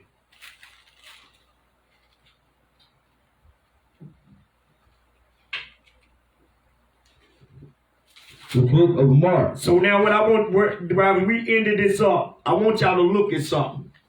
I want y'all to look at what time did they kill Christ? This is Herod. This is the Jewish people. Look at the time that they killed Christ. Read what you got. Mark 14, 16. The book of Mark, chapter 14, and verse 16. And his disciples went forth and came into the city and found as he had said unto them. And they made ready the Passover. And in the evening he cometh with the 12. And the evening he came with the 12. And as they did sat and did eat. So in the evening when it turned night, they did sat and they did eat. Read. And Jesus said, Verily I say unto you, one of you which eateth with me shall betray me. So Christ said, one of you brothers is going to betray me. Jump to 44. Verse 44. And he that betrayed him had given them a token. Had given them a token, a signal. Saying, whomsoever I shall kiss, that same is he. Take him and lead him away safely. Read. And as soon as he was come, he goeth straightway to him and said, Master, Master, and kissed him. And he kissed him. Breathe. And they laid their hands on him and took him. And they laid their hands on him and took him. Everybody see that, right? So now watch this. Give me Acts chapter 12, verse 1. So they killed Christ. And what time was it? Passover. Now, why I'm showing you this, I want you to see the difference, guys, of what you see today. I'm going to bring it out to what you see today. What you see today is when the so-called white man holidays come, their Christmases, their Thanksgivings, their, what's another good one of their so-called holidays?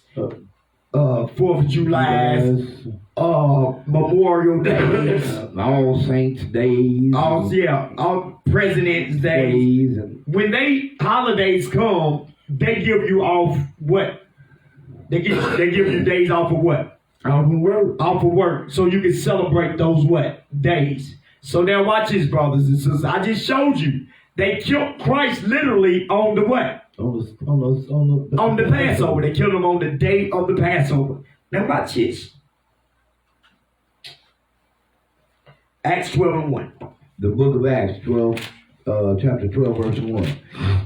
Now, about that time, Herod the king stretched forth his hands to vex certain of the church.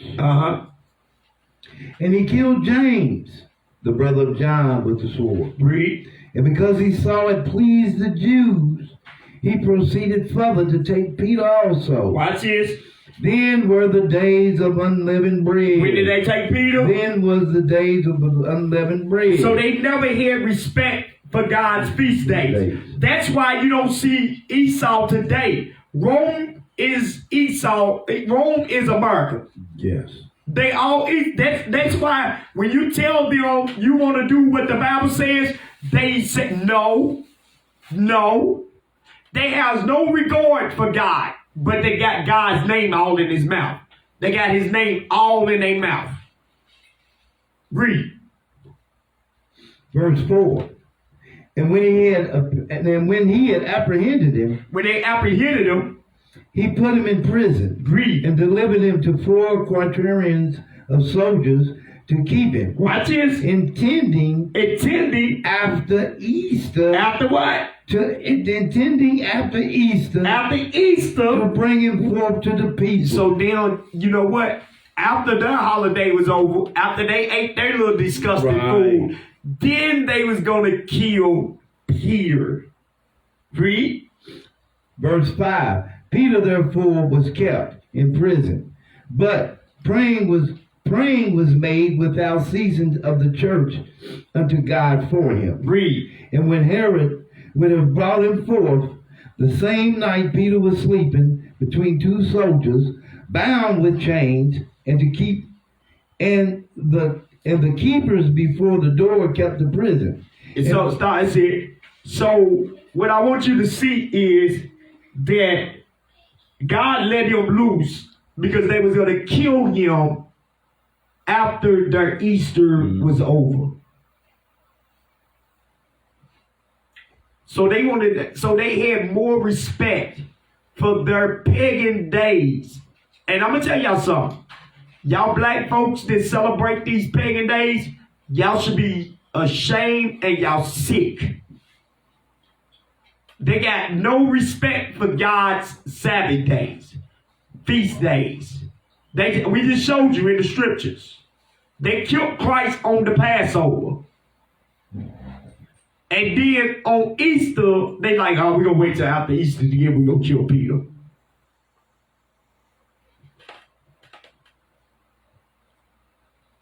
Just to give you another thing is, that's why our people are purged out during Passover. That's why you see the Passover is always purge people out.